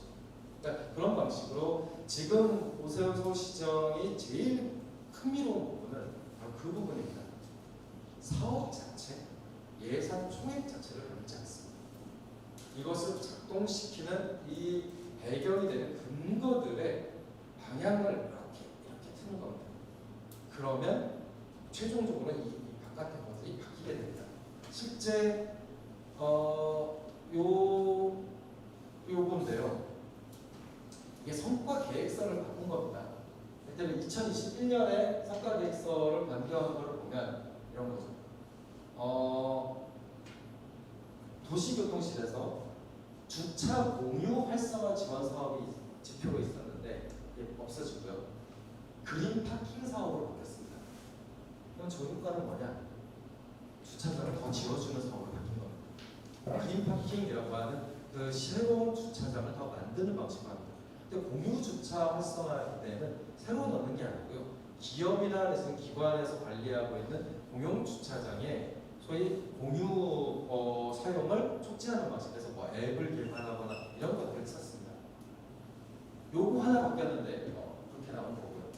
그 다음에 시민 건강구 사업도 되게 재밌는 게 서울형 유급 병가자 지원 수혜자 수가 관리 지표 중에 하나였습니다. 근데 요걸 없앴어요. 그러면 그 다음에부터는 요 유급 병가자 지원 사업을 축소해도 부서는 영향을 받지 않아요. 왜? 부서 사업 평가 기준에서 시험 범위에 저게 안 들어가 버렸거든요. 그러니까 실제 부서 평가가 나빠지지 않습니다. 저걸 잘 안 해도. 그러니까 이런 방식으로 이걸 계속 바꿨습니다. 조금씩 바꿨고요. 여기 같은 경우도 이를테면 뭐 기후환경본부에서 에너지 절약 시민 실천 지원 사업 단체 이게 있었습니다. 단체 지원 사업이 있었습니다. 근데 이 단체 지원 사업을 어디가 받았겠어요? 환경단체나 이런 데서 받았겠죠. 그러니까 주기 싫잖아요. 그러니까 그걸 뭘로 바꿨냐? 에너지 수호 천사단 참여 학생 수로 학교 수로 바뀌었습니다. 그러면 학교 수로 바뀌게 되면 사업의 액수는 남아 있는데 그 돈이 어디로 흘러가냐면 학교로 흘러가는 거죠. 그러니까 사업명은 남아 있습니다. 주민들이 혹은 시민들이 참여하는 에너지 절약 사업 이건 남아 있는데 그 사업을 과거에는 단체 지원을 통해서 시민 협력 사업을 진행했던 것을 학교 지원 사업으로 가게 되면 이거는 학교 공모 사업 방식으로 바뀌게 되는 거죠. 그러니까 이런 방식의 변화가 최근 2021년, 2022년, 2023년까지 계속 매년 조금씩 이런 지표의 변화가 있었습니다. 그러고 나서 지금이 된 거죠. 그러니까 앞서서 예산은 총규모적으로 늘어나는 방식이 있고 사회복지 예산의 비중이 크게 바뀌지도 않았으며 여러 가지 재정 예산의 지표들이 크게 달라지지 않았습니다. 라고 설명했는데도 불구하고 실제로 사업 자체는 굉장히 많이 바뀐 겁니다. 그러니까 이게 지금 우리가 경험적으로 확인하는 가장 놀라운 예산 재정과 관련된 속성인 것 같습니다. 그래서 이제 더 이상 예산이나 재정이라고 하는 걸 숫자 중심으로 보는 것은 그 시기는 좀 벗어났다라고 하는 거죠. 이런 것들을 어떻게 효과적으로 만들 거냐라고 하는 고민이 필요합니다. 그래서 이제 그런 것들이 이제 예산 서상에 나와 있는 이런 표시들을 통해서 확인할 수 있는 건데요. 이를테면 예산서의 맨 앞에 있는 이게 이제 그 부분이 되는 거고, 이게 프로그램, 이게 단위 사업, 이게 세부 사업 이렇게 되는 건데요. 이 계단에 따라서 이 항목, 이 정책 사업이라고 부르는 이 항목만 바꿔줘도 사업의 성격이 바뀝니다. 예를 들면 이 밑에 있는 사업을 여기 보면 종교 문화 활동 지원이라고 하는 사업이잖아요. 근데 이게 지금 종교 문화 지원이라고 되어 있는데 이 종교 문화 활동 지원 사업을 떼서 여기에 지역 문화 활성화, 내지 지역 관광 활성화 이런 걸로 들어가죠. 만약 그 상위 항목이 이렇게 바뀌죠. 저 사업은 어떻게 진행이 될 수 있냐면 관내에 있는 종교 시설 중에서 관광 자원화할 수 있는 사업에 대한 지원으로 항목이 바뀔 수 있습니다. 그러니까 이 사업명은 그대로 있는데 이 사업명이 있는 그 위에 있는 정책 사업 바구니를 바꿔주거나 아니면 부서만 옮겨줘도요. 그 사업의 성격이 완전히 바뀔 수 있습니다. 그게 이제 아까 보여드렸던 요 구조의 특징입니다. 그러니까 기본적으로 우리가 사업이 되는 과정에서 볼 수 있는 것도 세부 사업인데 요 세부 사업은 정책 사업이라고 하는 전체 프로미 안에 있는 사업이거든요. 근데 이걸 떼서 다른 프로미로 옮기잖아요. 그럼 당연히 이 사업의 속성이 이걸 둘러싸고 있는 정책 사업에 영향을 받게 됩니다. 근데 실제 이게 벌어집니다. 이를테면 부서 간의 사업 조정이 일어나잖아요. 그러면 똑같은 사업이라 하더라도 사업의 성격이 바뀌게 됩니다. 근데 그게 당연한 겁니다. 그러니까 이런 방식으로 조정을 해내는 거죠. 그래서 넌 지금 중앙정부도 마찬가지인데 예산이 줄었어. 아니, 예산 안 줄었는데 그 사업이 없어졌어. 아니 안 없어졌는데 그냥 이 싸움인 거예요. 근데 실제로 보면 이게 이제 문화체육관광부에서 벌어졌던 되게 재밌는 일인데 사업명도 똑같아요.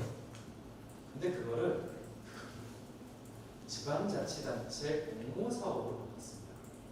그러니까 여기 이 예로 놓고 보면 그 전에는 민간 위주로 해서 민간 경상보조로 해서 직접 민간단체에게 공모사업을 진행했던 항목인데 그거를 자치단체 경상보조로 바꿨습니다. 사업 방식만 바꾼 거예요. 그래서 이 자치단체가 그 직접 민간단체랑 연계해갖고 이렇게 사업을 하도록 만든 겁니다. 그러면 어떤 속성이 되냐면요. 사업명은 살아있습니다. 사업 안 없어졌는데 이렇게 되는 겁니다. 근데 예산 편성으로 어떻게 되냐? 기존에 해왔던 거는 0.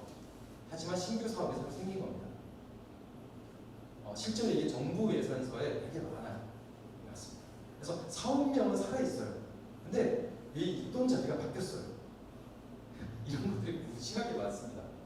근데 이런 것들이 다 예산을 편성하거나 예산을 분석하는 과정에서 굉장히 중요한 특징입니다. 그래서 이것들이 다 어떤 방식으로 돈이 흘러가는가라고 하는 걸 보는 게 굉장히 중요해지고 있습니다. 그래서 결론적으로는 예산을 분석한다고 했을 때 과거에는 예산의 정량적 수준을 살펴보는 것 이게 예산 분석에 있어서 가장 중요한 것처럼 얘기가 됐습니다. 왜냐하면 우리가 그런 자료나 내지는 정보들을 확인할 길이 별로 없으니까. 그래서 그 자료가 어디에 있고 어떻게 확인하고 이 숫자가 의미하는 게 뭐고 이런 것들을 보는 게 핵심이었는데요. 지금 시점에서는 사실은 그 사업이 흘러가는 경로들을 확인하는 것이 훨씬 더 중요해졌습니다. 이 사업이 실제로 어떤 방식으로 돈이 흘러가고 있는 거지? 라고 하는 것들을 파악하는 게 훨씬 더 중요해졌다. 그래서 실제 사업을 고정적으로 보지 말고 그 사업이 실제 돈을 어떻게 흘러보내고 궁극적으로는 그 당사자인 국민들 혹은 시민들까지 어떻게 다다르게 만드는가라고 하는 것들도 볼 수 있어야 합니다. 그리고 그게 예산 사상의 명시가 되어 있습니다. 지금 보여드리는 이 숫자, 320, 330, 310, 요것들이 다 그 숫자를 보여줍니다. 민간 경상 보조라고 하는 건 뭐냐? 이 돈을 그 예산의 당사자에게 보내는데 민간 단체를 통해서 준다는 것이. 근데 이거를 민간 단체를 통하지 않고 직접 준다라고 하면 사회보장 수혜금 이런 식으로 표현이 됩니다. 그것도 항목이 있습니다. 200번대. 그러니까 그런 것처럼 어떻게 우리가 이 돈이나 이 돈을 저 사람에게 보내줄 거냐라고 했을 때 소위 이제 사업에 태운다라고 하죠. 근데 이 사업에 태우는 방식이 직접 가는 방식, 간접적으로 가는 방식, 현물로 가는 방식, 현금으로 가는 방식, 아니면 다른 것들을 우회해서 가는 방식, 아니면 다른 사업하고 결합해갖고 플러스 알파로 가는 방식 굉장히 많을 수 있다는 겁니다.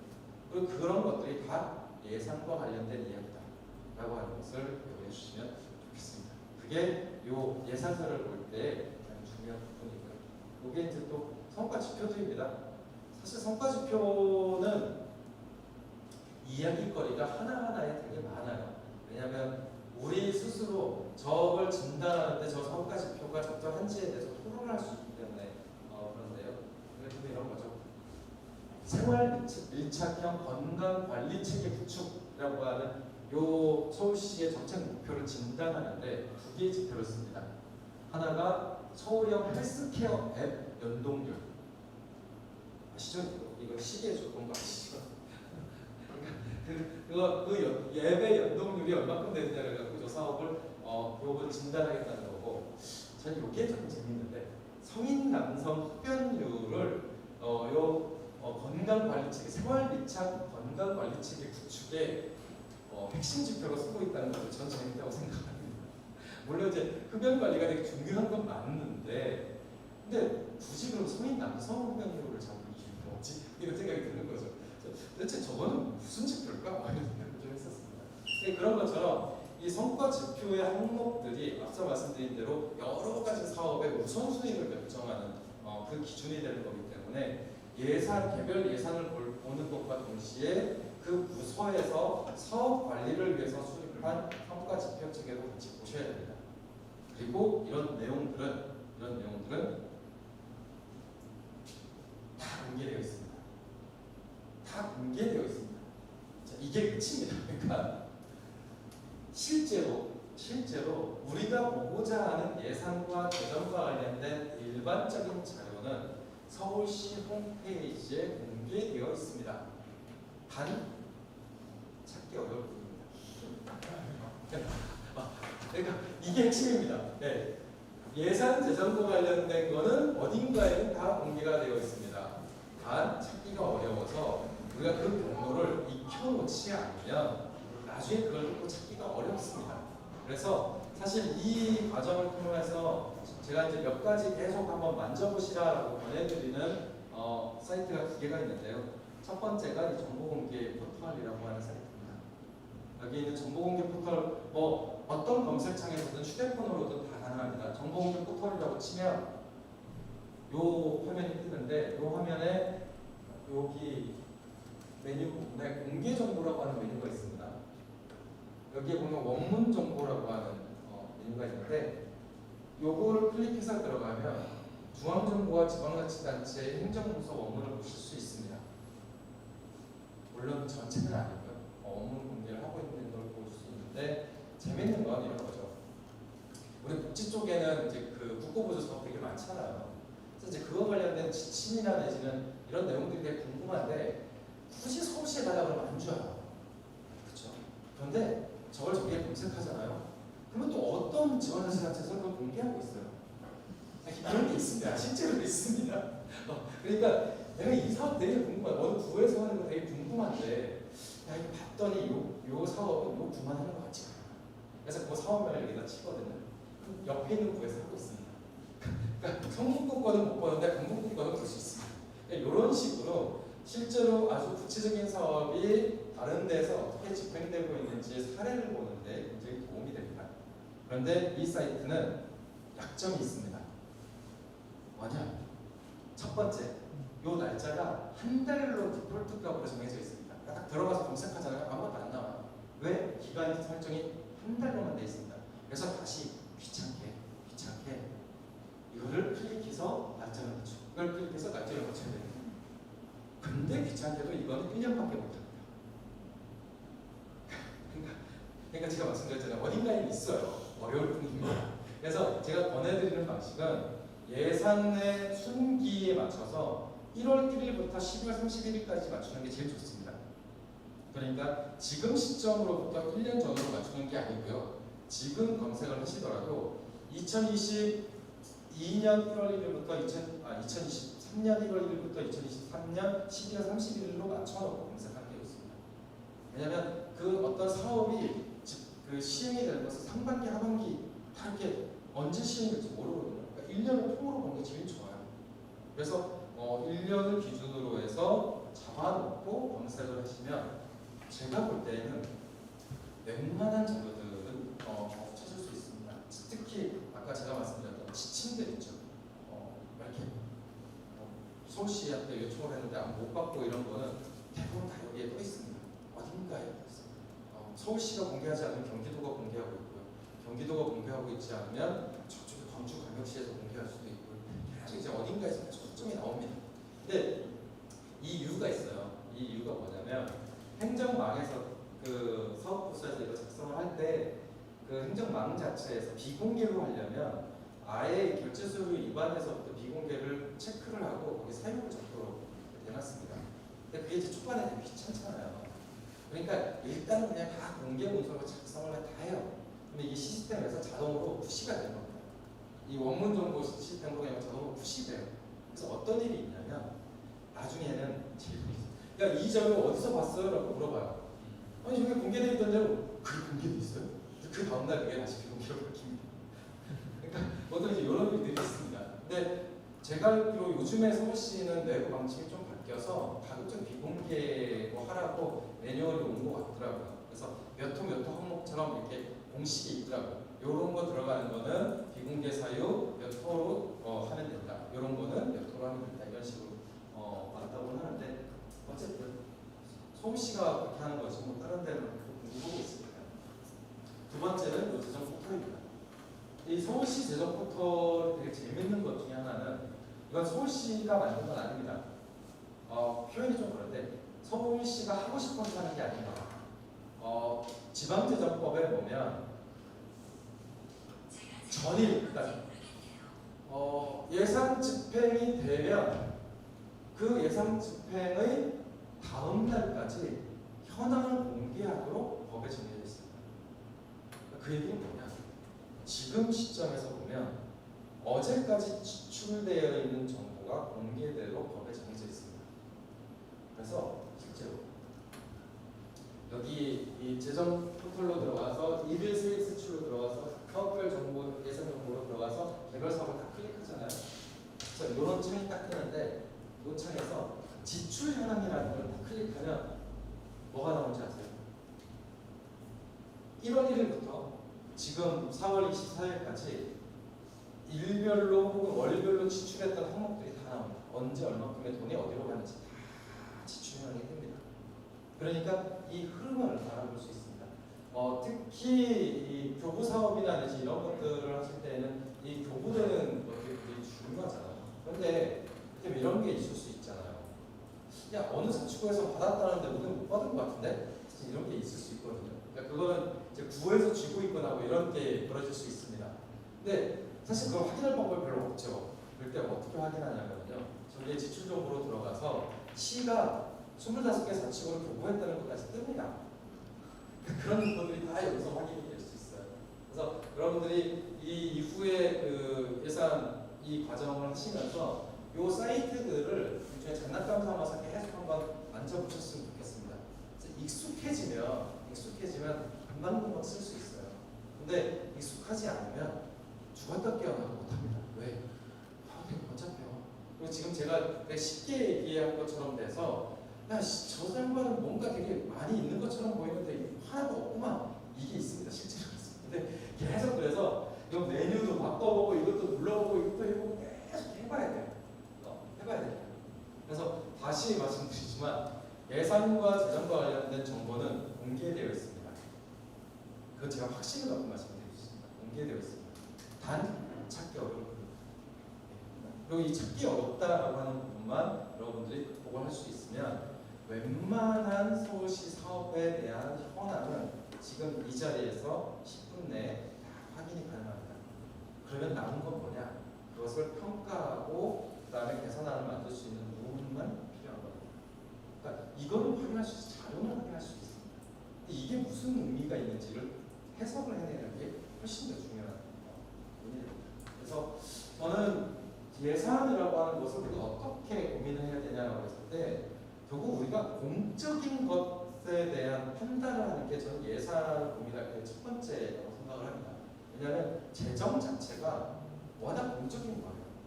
그렇죠? 근데 이 돈이 잘 따져보면요, 우리 여기 있는 분들의 모든 돈이기도 합니다. 그럼 여기서 다 세금으로 들어온 돈들을 우리는 지금 나누는 부분인 거거든요.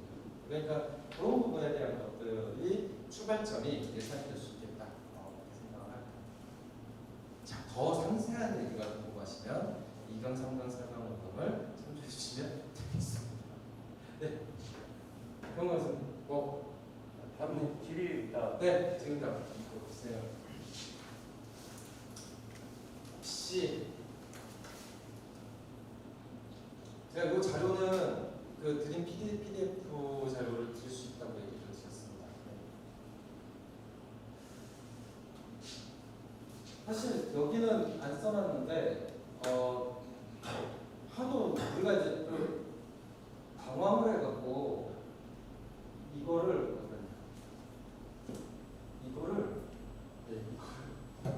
되게 길게 제가 찾아본 게 있어요. 왜냐면 왜 예산이나 내지는 이게 질감이 이렇게 많이 바뀌었지? 그러니까 이제 시장이 바뀌었을 뿐인데 너무 많은 질감들이 바뀌니까 저도 되게 당황했습니다. 그러니까 예산 재정을 그래도 오랫동안 봤다고 생각을 했는데 되게 디테일하고 되게 세밀하게 바뀐 거예요. 그래서 어떻게 이렇게 바뀌었지? 하고 막 보는 과정에서 발견했던 게 이 앞에 있는 요 성과 계획서를 바꾸는 것하고 요 두 번째 있는 재정사업 평가를 통해서 바꾸는 방식이었습니다. 근데 저는 이 재정사업 평가라고 하는 게 밖에서 볼 때는 극히 사소하지만 사실은 이거는 사업 부서로 움직이게 하는 가장 핵심적인 장치구나라고 하는 걸 뒤늦게 알게 됐습니다. 그리고 이것도 정보공개 청구를 하면 주게 돼 있습니다. 이게 분기절입니다. 네. 야, 요게 주기도만 요게 이거 점수가. 그래서 이게 75점 이하면은요, 75점 이하면 미흡이어갖고 사업을 없앨 수 있습니다. 그러니까 그건 부서 입장에서는 무슨 얘기를 할 수 있냐면 제가 없애고 싶어서 없앤 건 아니에요. 재정사업 평가를 했는데 미흡이 나와서 이건 법률상 어쩔 수 없이 사업을 운영해야 됩니다. 이렇게 얘기할 수 있는 근거가 이걸로 만들어지더라고요. 깜짝 놀랐습니다. 근데 더 놀랐던 게 뭔지 아세요? 미흡이라고 하더라도 한 차례 정도는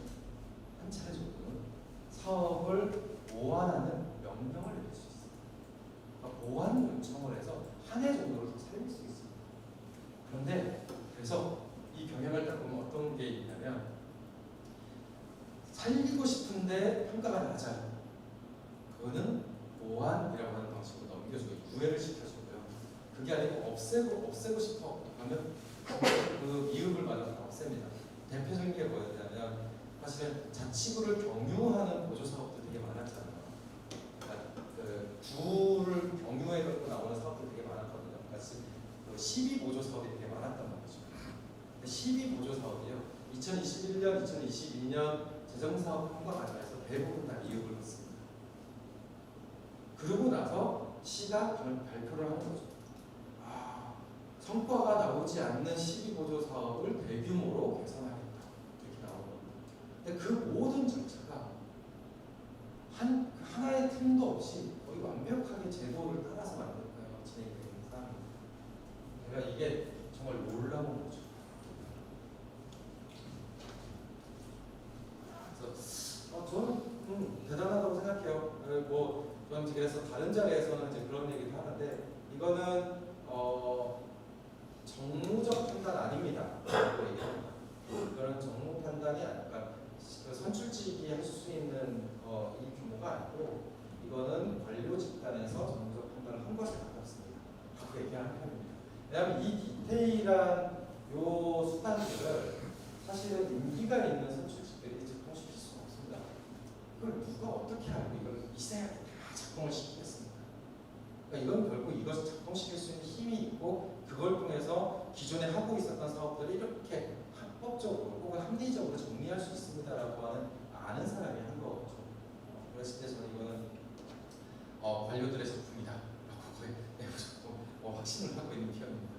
너무 디테일하고 너무 치밀하고 너무 예산 재정의 전문가로서 얘기하고 너무 멋집니다.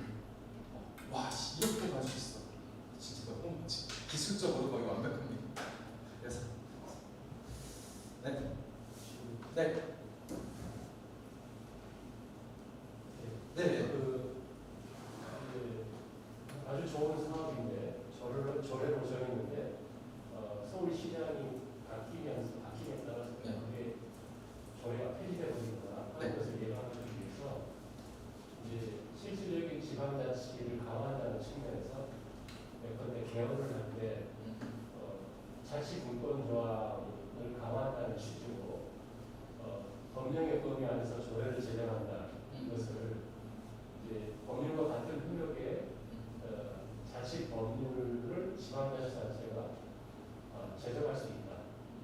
이런 식으로 마치 연방제 국가의 헌법이나 준법 뭐 이런 것처럼 아까 호흡물 네. 그런 것처럼 주민의 권리와 의무에 관계된 거라도 지자체가 법률과 같은 효력의 조례 또는 법률을 자치입법으로 제정할 수 있다. 이런 조항이 가능하지 않겠습니다. 헌법적으로 저는 개인적으로는 좀 불가능할 거라고 생각을 하는 게요. 왜냐하면 연방제적 방식의 국가 운영이 가능하려면 소위 국가 수준의 인류적인 그러니까 형평성보다 이 지역의 약간 울퉁불퉁한 자율성이 훨씬 더 존중되어야 하는 합리적인 이유가 있어야 됩니다. 그러니까 이를테면 국토의 특징상, 국토의 성질상 이건 한국과라고 힘들어라고 여겨지는 것이 있거나 아니면 미국이나 캐나다처럼 아예 역사적 기원 자체가 국가 연합으로 시작됐거나. 근데 그러니까 스위스 같은 경우는 아예 기본적으로 코뮌 단위의 그 마을 연합, 마을 공화국 형태로 만들어진 이런 형태가 있는 거고, 근데 우리나라는 조선 시대 때부터 한 번도 이 국토가 그렇게 분할돼 갖고 운영이 된 적이 없습니다.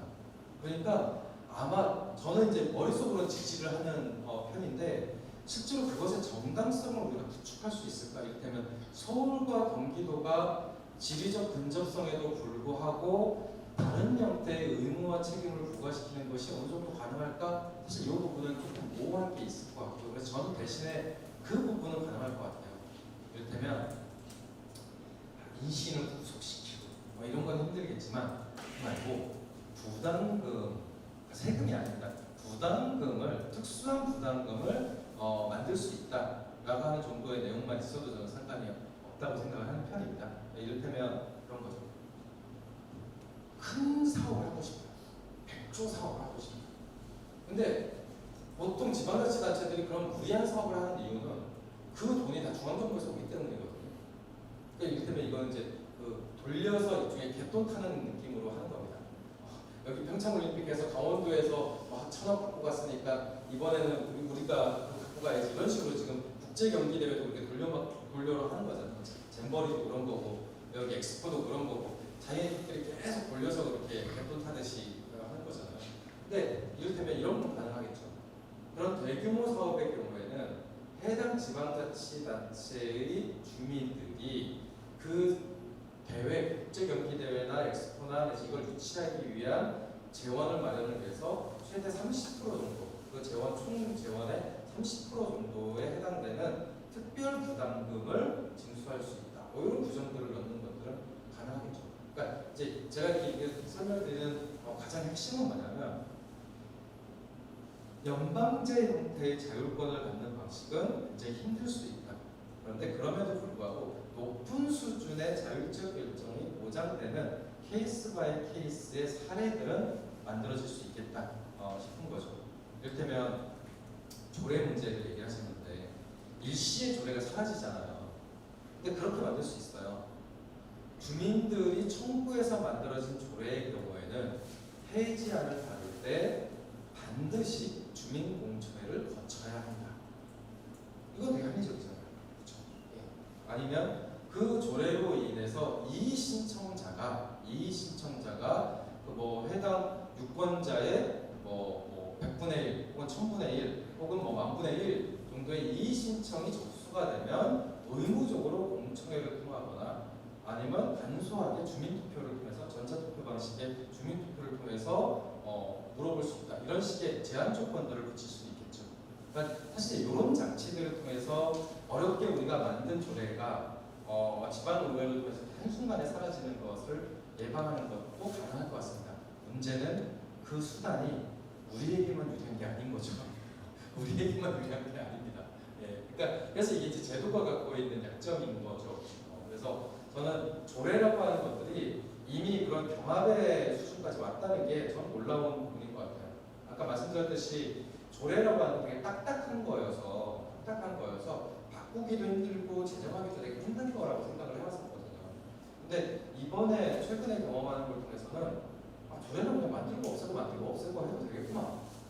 이렇게 되는 거야? 기관 하나가 이렇게 통으로 사라질 수 있는 거야? 와, 그러면 그렇게 조례에 대해서 너무 무겁게 생각하지 않아도 되겠구만. 뭐 이런 생각을 하게 되는 거죠. 네, 그렇습니다. 네.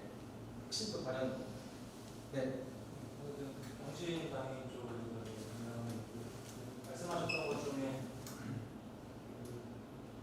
예산과 이제 사업은 그대로지만 원리와 경로와 성과 방식의 변경이 이제 지금 현재 어떠나 정대 어떠나 흐름이라는 게 굉장히 인상이 깊었는데 일단 저도 이제 사실은 타 이제 도의 복지회라에서 일하면서 복지정책과에서 정말 성과 지표를 만드는 그런 역할을 했었거든요. 근데 그 과정에서 사실은 예를 들면 저희 쪽 분야에서 지금 어떤 이슈가 있었냐면 지금 당사자의 어떤 권리라든가 당사 단체들이 활성화되는데 그런 단체들이 서울에 몇 개 처음으로 생겼는데 작년에 그 예산이 삭감되면서 분명히 그 성과지표의 변경이 있었다고 지금 예측이 되거든요. 네네. 근데 그 지표가 굉장히 그냥 그 자치 부서에서 쉽게 만들어지기도 하고 어떤 경우는 뭐 관련 연구재단과 같이 협의가 만들어지기도 하고 할 텐데 그 과정에서 그런 지표를 이제 만들 때 어떤 저희 어떤 그런 뭐 영향력이라든가 결정권 어떻게 조금 같이 발의가 됐든 아니면 협의가 됐든 가능한지가 궁금하고 그 성과지표에 변경안을 볼 수 있는 어떤 공개된 것들이 있는지 두 가지.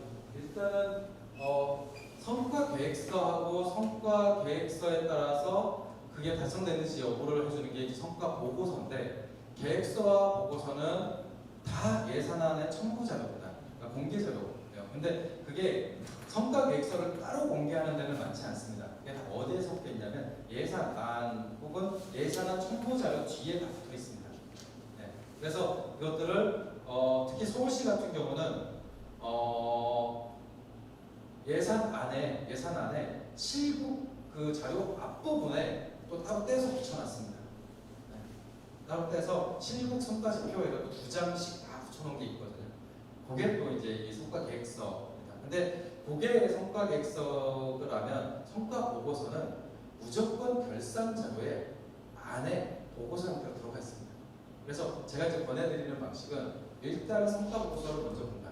왜냐하면 한데 모여져 있으니까 보기 쉽다. 그래서 그걸 보고 체크를 한 다음에 다시 그 부서의 그 예산안을 통해서 그 예산안 앞머리에 있는 걸 찾아보는 거죠. 이를테면 만약에 복지과 장애복지과의 보고서를 봤더니 야 이런 지표가 있네. 이 지표가 그러면 올해 바뀌었을까? 하고 하면 장애복지과 오케이. 그러면 그거의 예산안을 봐서 앞부분에 있는 걸 이렇게 살펴보면 비교를 하면 되는 거죠. 이런 식으로. 그래서 그거는 공개되어 있는 자료가 공개되는 자료고요. 영향력을 미칠 수 있는 방법은 저는 사례로는 딱 하나만 알고 있습니다. 그게 뭐냐면 양천구에서 양천 지역 모임이 예산안 평가 모니터링 이런 걸 했었어요. 근데 재밌게도 거기가 성과 지표를 갖고 모니터링을 했습니다. 그래서 기획 예산가의 성과 지표를 개선하는 모니터링을 했는데 부서 공무원을 불러다가 이제 얘기를 한 거죠. 우리가 이 성과 지표를 봤더니 이게 주민자치나 내지 마을자치를 잡는데 이 성과 지표가 별로 큰 의미가 없는 것 같아서 우리가 볼 때는 이렇게 지표를 바꿨으면 좋겠고 이렇게 했으면 좋겠습니다. 더 이걸 요구하는 자리가 있었습니다. 또 그 다음에 제안된 것의 한 절반 정도가 수용이 됐습니다. 그러니까 사실 이게 공식적인 경로는 존재하지 않아요. 그런데 만약에 서울복지시민연대와 같이 이런 그 복지 부분에서의 단체가 사실 이걸 목록화해서 이런 성과 지표로 이걸 바꿔야 됩니다라고 하는 것을 일종의 요청을 하고 그거에 대한 회신을 요구하면 그쪽에서는 그거에 대한 답을 할 수밖에 없죠. 이런 사유로 그걸 수용하겠다, 못하겠다 이런 것들을 하겠죠. 예. 그래서 그건 공식적인 절차는 없습니다. 더 슬픈 건 지방의회에서도 별로 관심 없어요. 예산에 이 숫자에도 관심이 많으셔서 그래서 저는 단체, 그러니까 그 시민사회 단체 쪽에서 오히려 지표와 관련된 고민을 하는 게 더 중요한 문제인 것 같습니다. 네. 저는 종로마을센터에서 일하고 있는데 네네. 두 가지 좀 질문드리고 싶어요. 하나는 참여 예산, 서로 참여 예산이 어떻게 좀 운영되고 있는지 좀 궁금하고 네? 어떻게 어떻게 되고 운영이 있는지. 되고 있는지. 아, 네. 올해는 좀 흥행이 좀 안 되는 모양이더라고요. 그래가지고 오랜만요. 그래서 시에서 각 자치구별로 이제 자치구 사업 받아주겠다 그런 식으로 좀 하는 모양이고, 또 하나는 그 지표 이제 말씀하시면서 들었을 때 지표 변경이나 이런 것을 정치 라인에서 할 수 있는 건 아니다 싶었거든요. 그래서 이게 말씀해 주셨는데, 그러면은 이제 관료들의 그런 어떤 자율성 이런 거를 어떻게 통제할 건가? 저도 좀 관심 있는 주제입니다. 맞습니다. 그러니까 저는 그래서 성과 지표는 장기적으로 놓고 보면 이건 극히 정무적 영역에 해당되는 걸로 가는 것이 맞다고 봐요.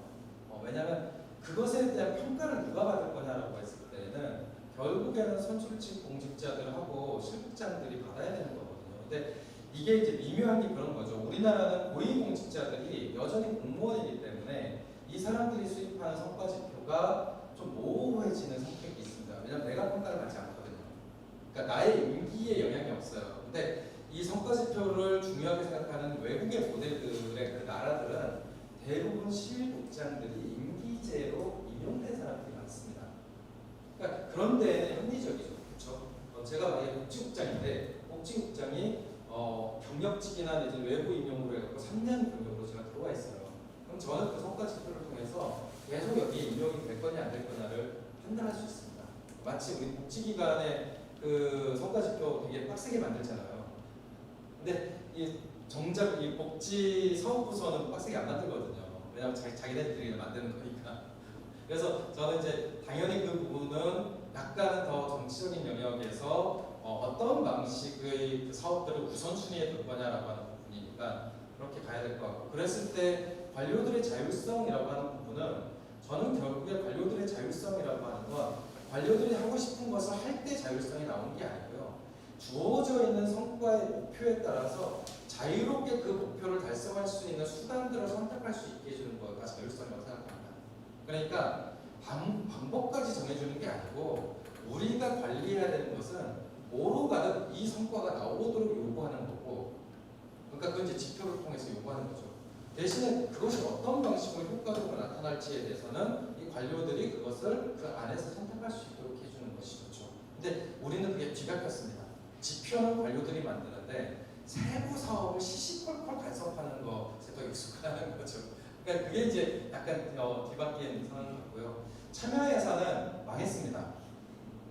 왜냐하면 500억이잖아요. 근데 시장이 바뀌고 나서 그 다음에 22억이 선정이 됐습니다. 그리고 작년에 기껏해야 78억인가 100억도 안 되게 선정이 됐습니다. 이유가 있습니다. 뭐냐면 사업을 특수한 부문의 사업으로만 한정해서 만들었습니다. 그러니까 우리가 내고 싶은 사업을 막 내도록 만든 게 아니고요. 특정 부문을 한정을 했습니다. 그러니까 이 사업이 최초에 제한되는 건수가 확 낮아졌습니다. 근데 거기에 결정적인 역할을 했던 것이 소위 자치구 지원 사업을 없애버린 겁니다. 참여예산 경로에서. 근데 그러니까 사업 개수가 굉장히 줄은 거죠. 올해 그걸 부활시켰습니다. 말씀대로 참여예산이 잘 안 돼서 자치구 요청 사업의 항목을 올해 그래서 부활시켜서 아마 구별로 사업 제한 좀 넣어주세요 지금 난리일 겁니다. 그래서 왜 이런 일이 벌어졌냐? 결국에는 참여예산 제도와 같은 참여 제도는요, 어쩔 수 없이 시정부의 속성에 영향을 받는 것 같습니다. 이게 그 이빨이 들어갈 건가 안 들어갈 건가를 너무 민감하게 판단을 하는 것 같아요, 시민들이. 그래서 한번 해보고 안 되면 그렇지, 그냥 포기하는 것 같습니다. 그래서 실제 참여예산제가 이렇게 빨리 망가질지는 몰랐거든요. 근데 진짜 1년 만에 500억 가까이 들어왔던 사업들이, 그러니까 선정됐던 사업들이 한순간에 20억 정도 딱 되는 거 보고, 와, 이게 가능하구나 생각했습니다. 지금 근데 이제 말씀드렸듯이 지원 협의회도 없애고 그 다음에 교육도 대부분 온라인으로 바꿨습니다. 그리고 예전에는 예산 학교를 한 사람만 위원이 될 수 있었는데 지금 또 그 조례를 바꿔서 참여예산위원으로 위촉한 다음에 교육을 받도록 했습니다. 그 얘기는 교육을 안 받아도 큰 문제는 생기지 않는다는 뜻인 거죠. 그리고 또 하나 추가된 게 이것도 되게 재밌는 건데 사업 선정에 투표에 참여하는 사람이 되게 줄었어요. 그러니까 주민투표 수가 줄었습니다. 원래는 약 50만 명까지 갔었거든요. 그러니까 그 시민 투표를 하면. 근데 지금은 작년으로 보니까 3만 명 정도밖에 안 되더라고요. 그래서 올해 제도가 만들어진 게 뭐냐면 자치구별로 선거인단을 할당했습니다. 100명씩인가 1000명씩 할당해서 그 선거인단이 사업 투표를 하도록 해주셨습니다. 그래서 어쨌든 전반적으로 제도는 굉장히 편의적인 것 같습니다. 네, 그러면 우리 김용환께 들어가겠습니다. 네, 귀한 시간 참여해 주셔서 너무 감사하고요. 지금 시간이 저희한테 5분, 한 7분 정도밖에 안 남아서 좀 행정적인 일을 제가 진행해야 돼서 좀 양해해 주도록 하겠습니다. 오늘 원래 참여하기로 하신 분이 한 18분인데 참여를 이제 다 일일이 연락을 드렸는데 못 오신다고 하신 분이 한 분밖에 안 계신데 지금 인원을 보니까 신청 안 하신 분들도 몇 분 와 계시고 그리고 그 인원을 포함해서라도 최종 신청 인원보다 훨씬 적은 인원이 참여를 하셔가지고 그래서 지금 누가 참석했는지 잠깐 좀 확인을 할게요. 그리고 지금 하고 싶은 말이 너무 많은데 잠시만 기다려주세요. 조양옥 선생님 오셨나요? 감사합니다. 장석지 이소희 전재선 문은미 선생님 이혜정 선수미 선생님 권영태 이은호 연재헌 양승원 최선아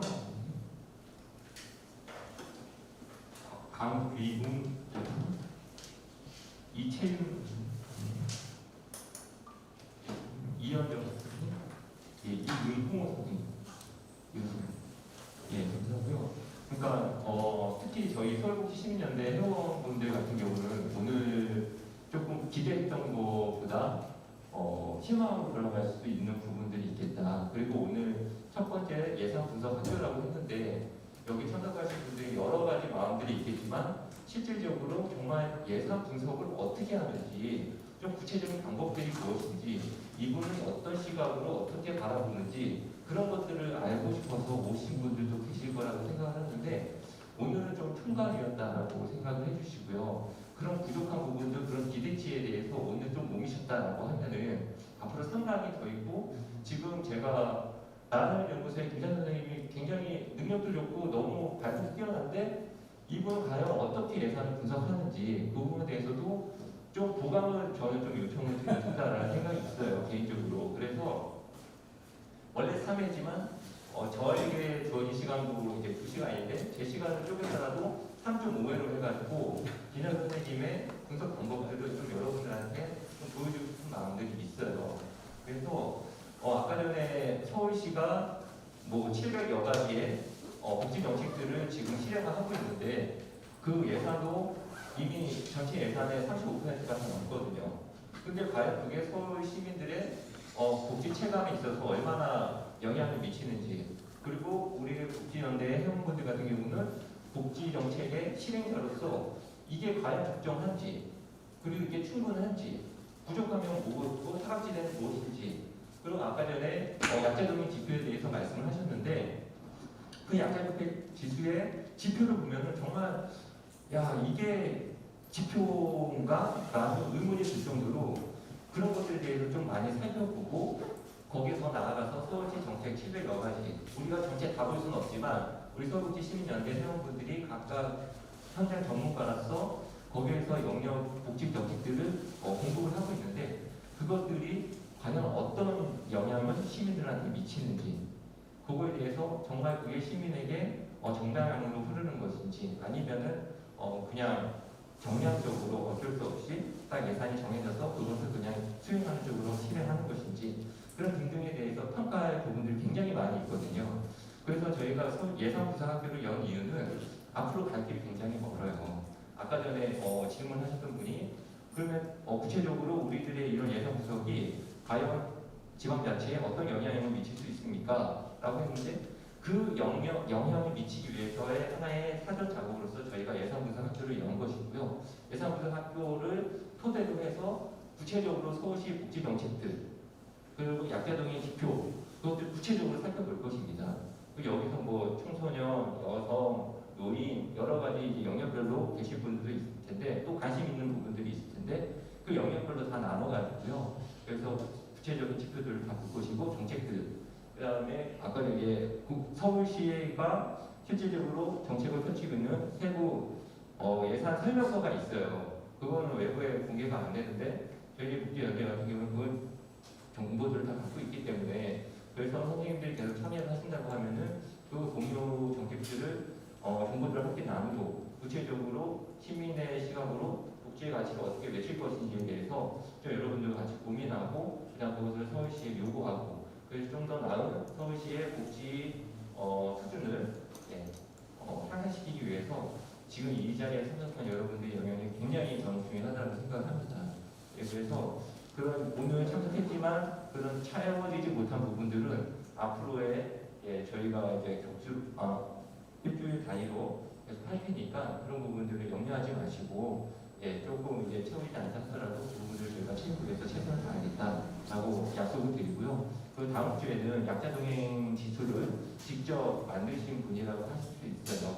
그래서 서울연구원의 김태현 박사님이 계신데 저희 서울복지시민연대 회원이시기도 하시고 그래서 그런 부분에 대해서 굉장히 많이 아시고 그리고 정책뿐만 아니라 예산에 대해서 전문가이기 때문에 여러분들도 큰 기대 갖고 그리고 오늘 참석하지 못하신 분들 계신다고 하면은 불러서라도 좀 같이 동행하면은 여러분들에게 큰 유익이 있을 수 있겠다라고 제가 말씀을 드릴 수 있습니다. 마지막으로 여기에서는 음료수뿐만 아니라 빵 조각이 하나도 못 먹게 해요. 그래서 원래 준비를 하려고 그랬는데 지난 시간에도 저희가 준비했다가 그렇게 먹는 걸 해가지고 그러면 다음부터는 이제 대관 안 해주겠다라고 말씀하면서 그래서 저희가 대신에 이제 여기 디프리가 있어요. 디프리가 있으니까 여러분들 뭐 시원도 안 내게 할 테니까 여러분들 식사 안 하시면 너무 배고픈 상황에서 직접 마시고 바로 오셨을 텐데 그 부분 저희가 충분히 최소한 배는 채워드리도록 하겠습니다. 이렇게 할 테니까 여러분들 다음 주에도 좀 기대를 갖고 참여해 주시면 감사하겠습니다. 예, 고맙습니다.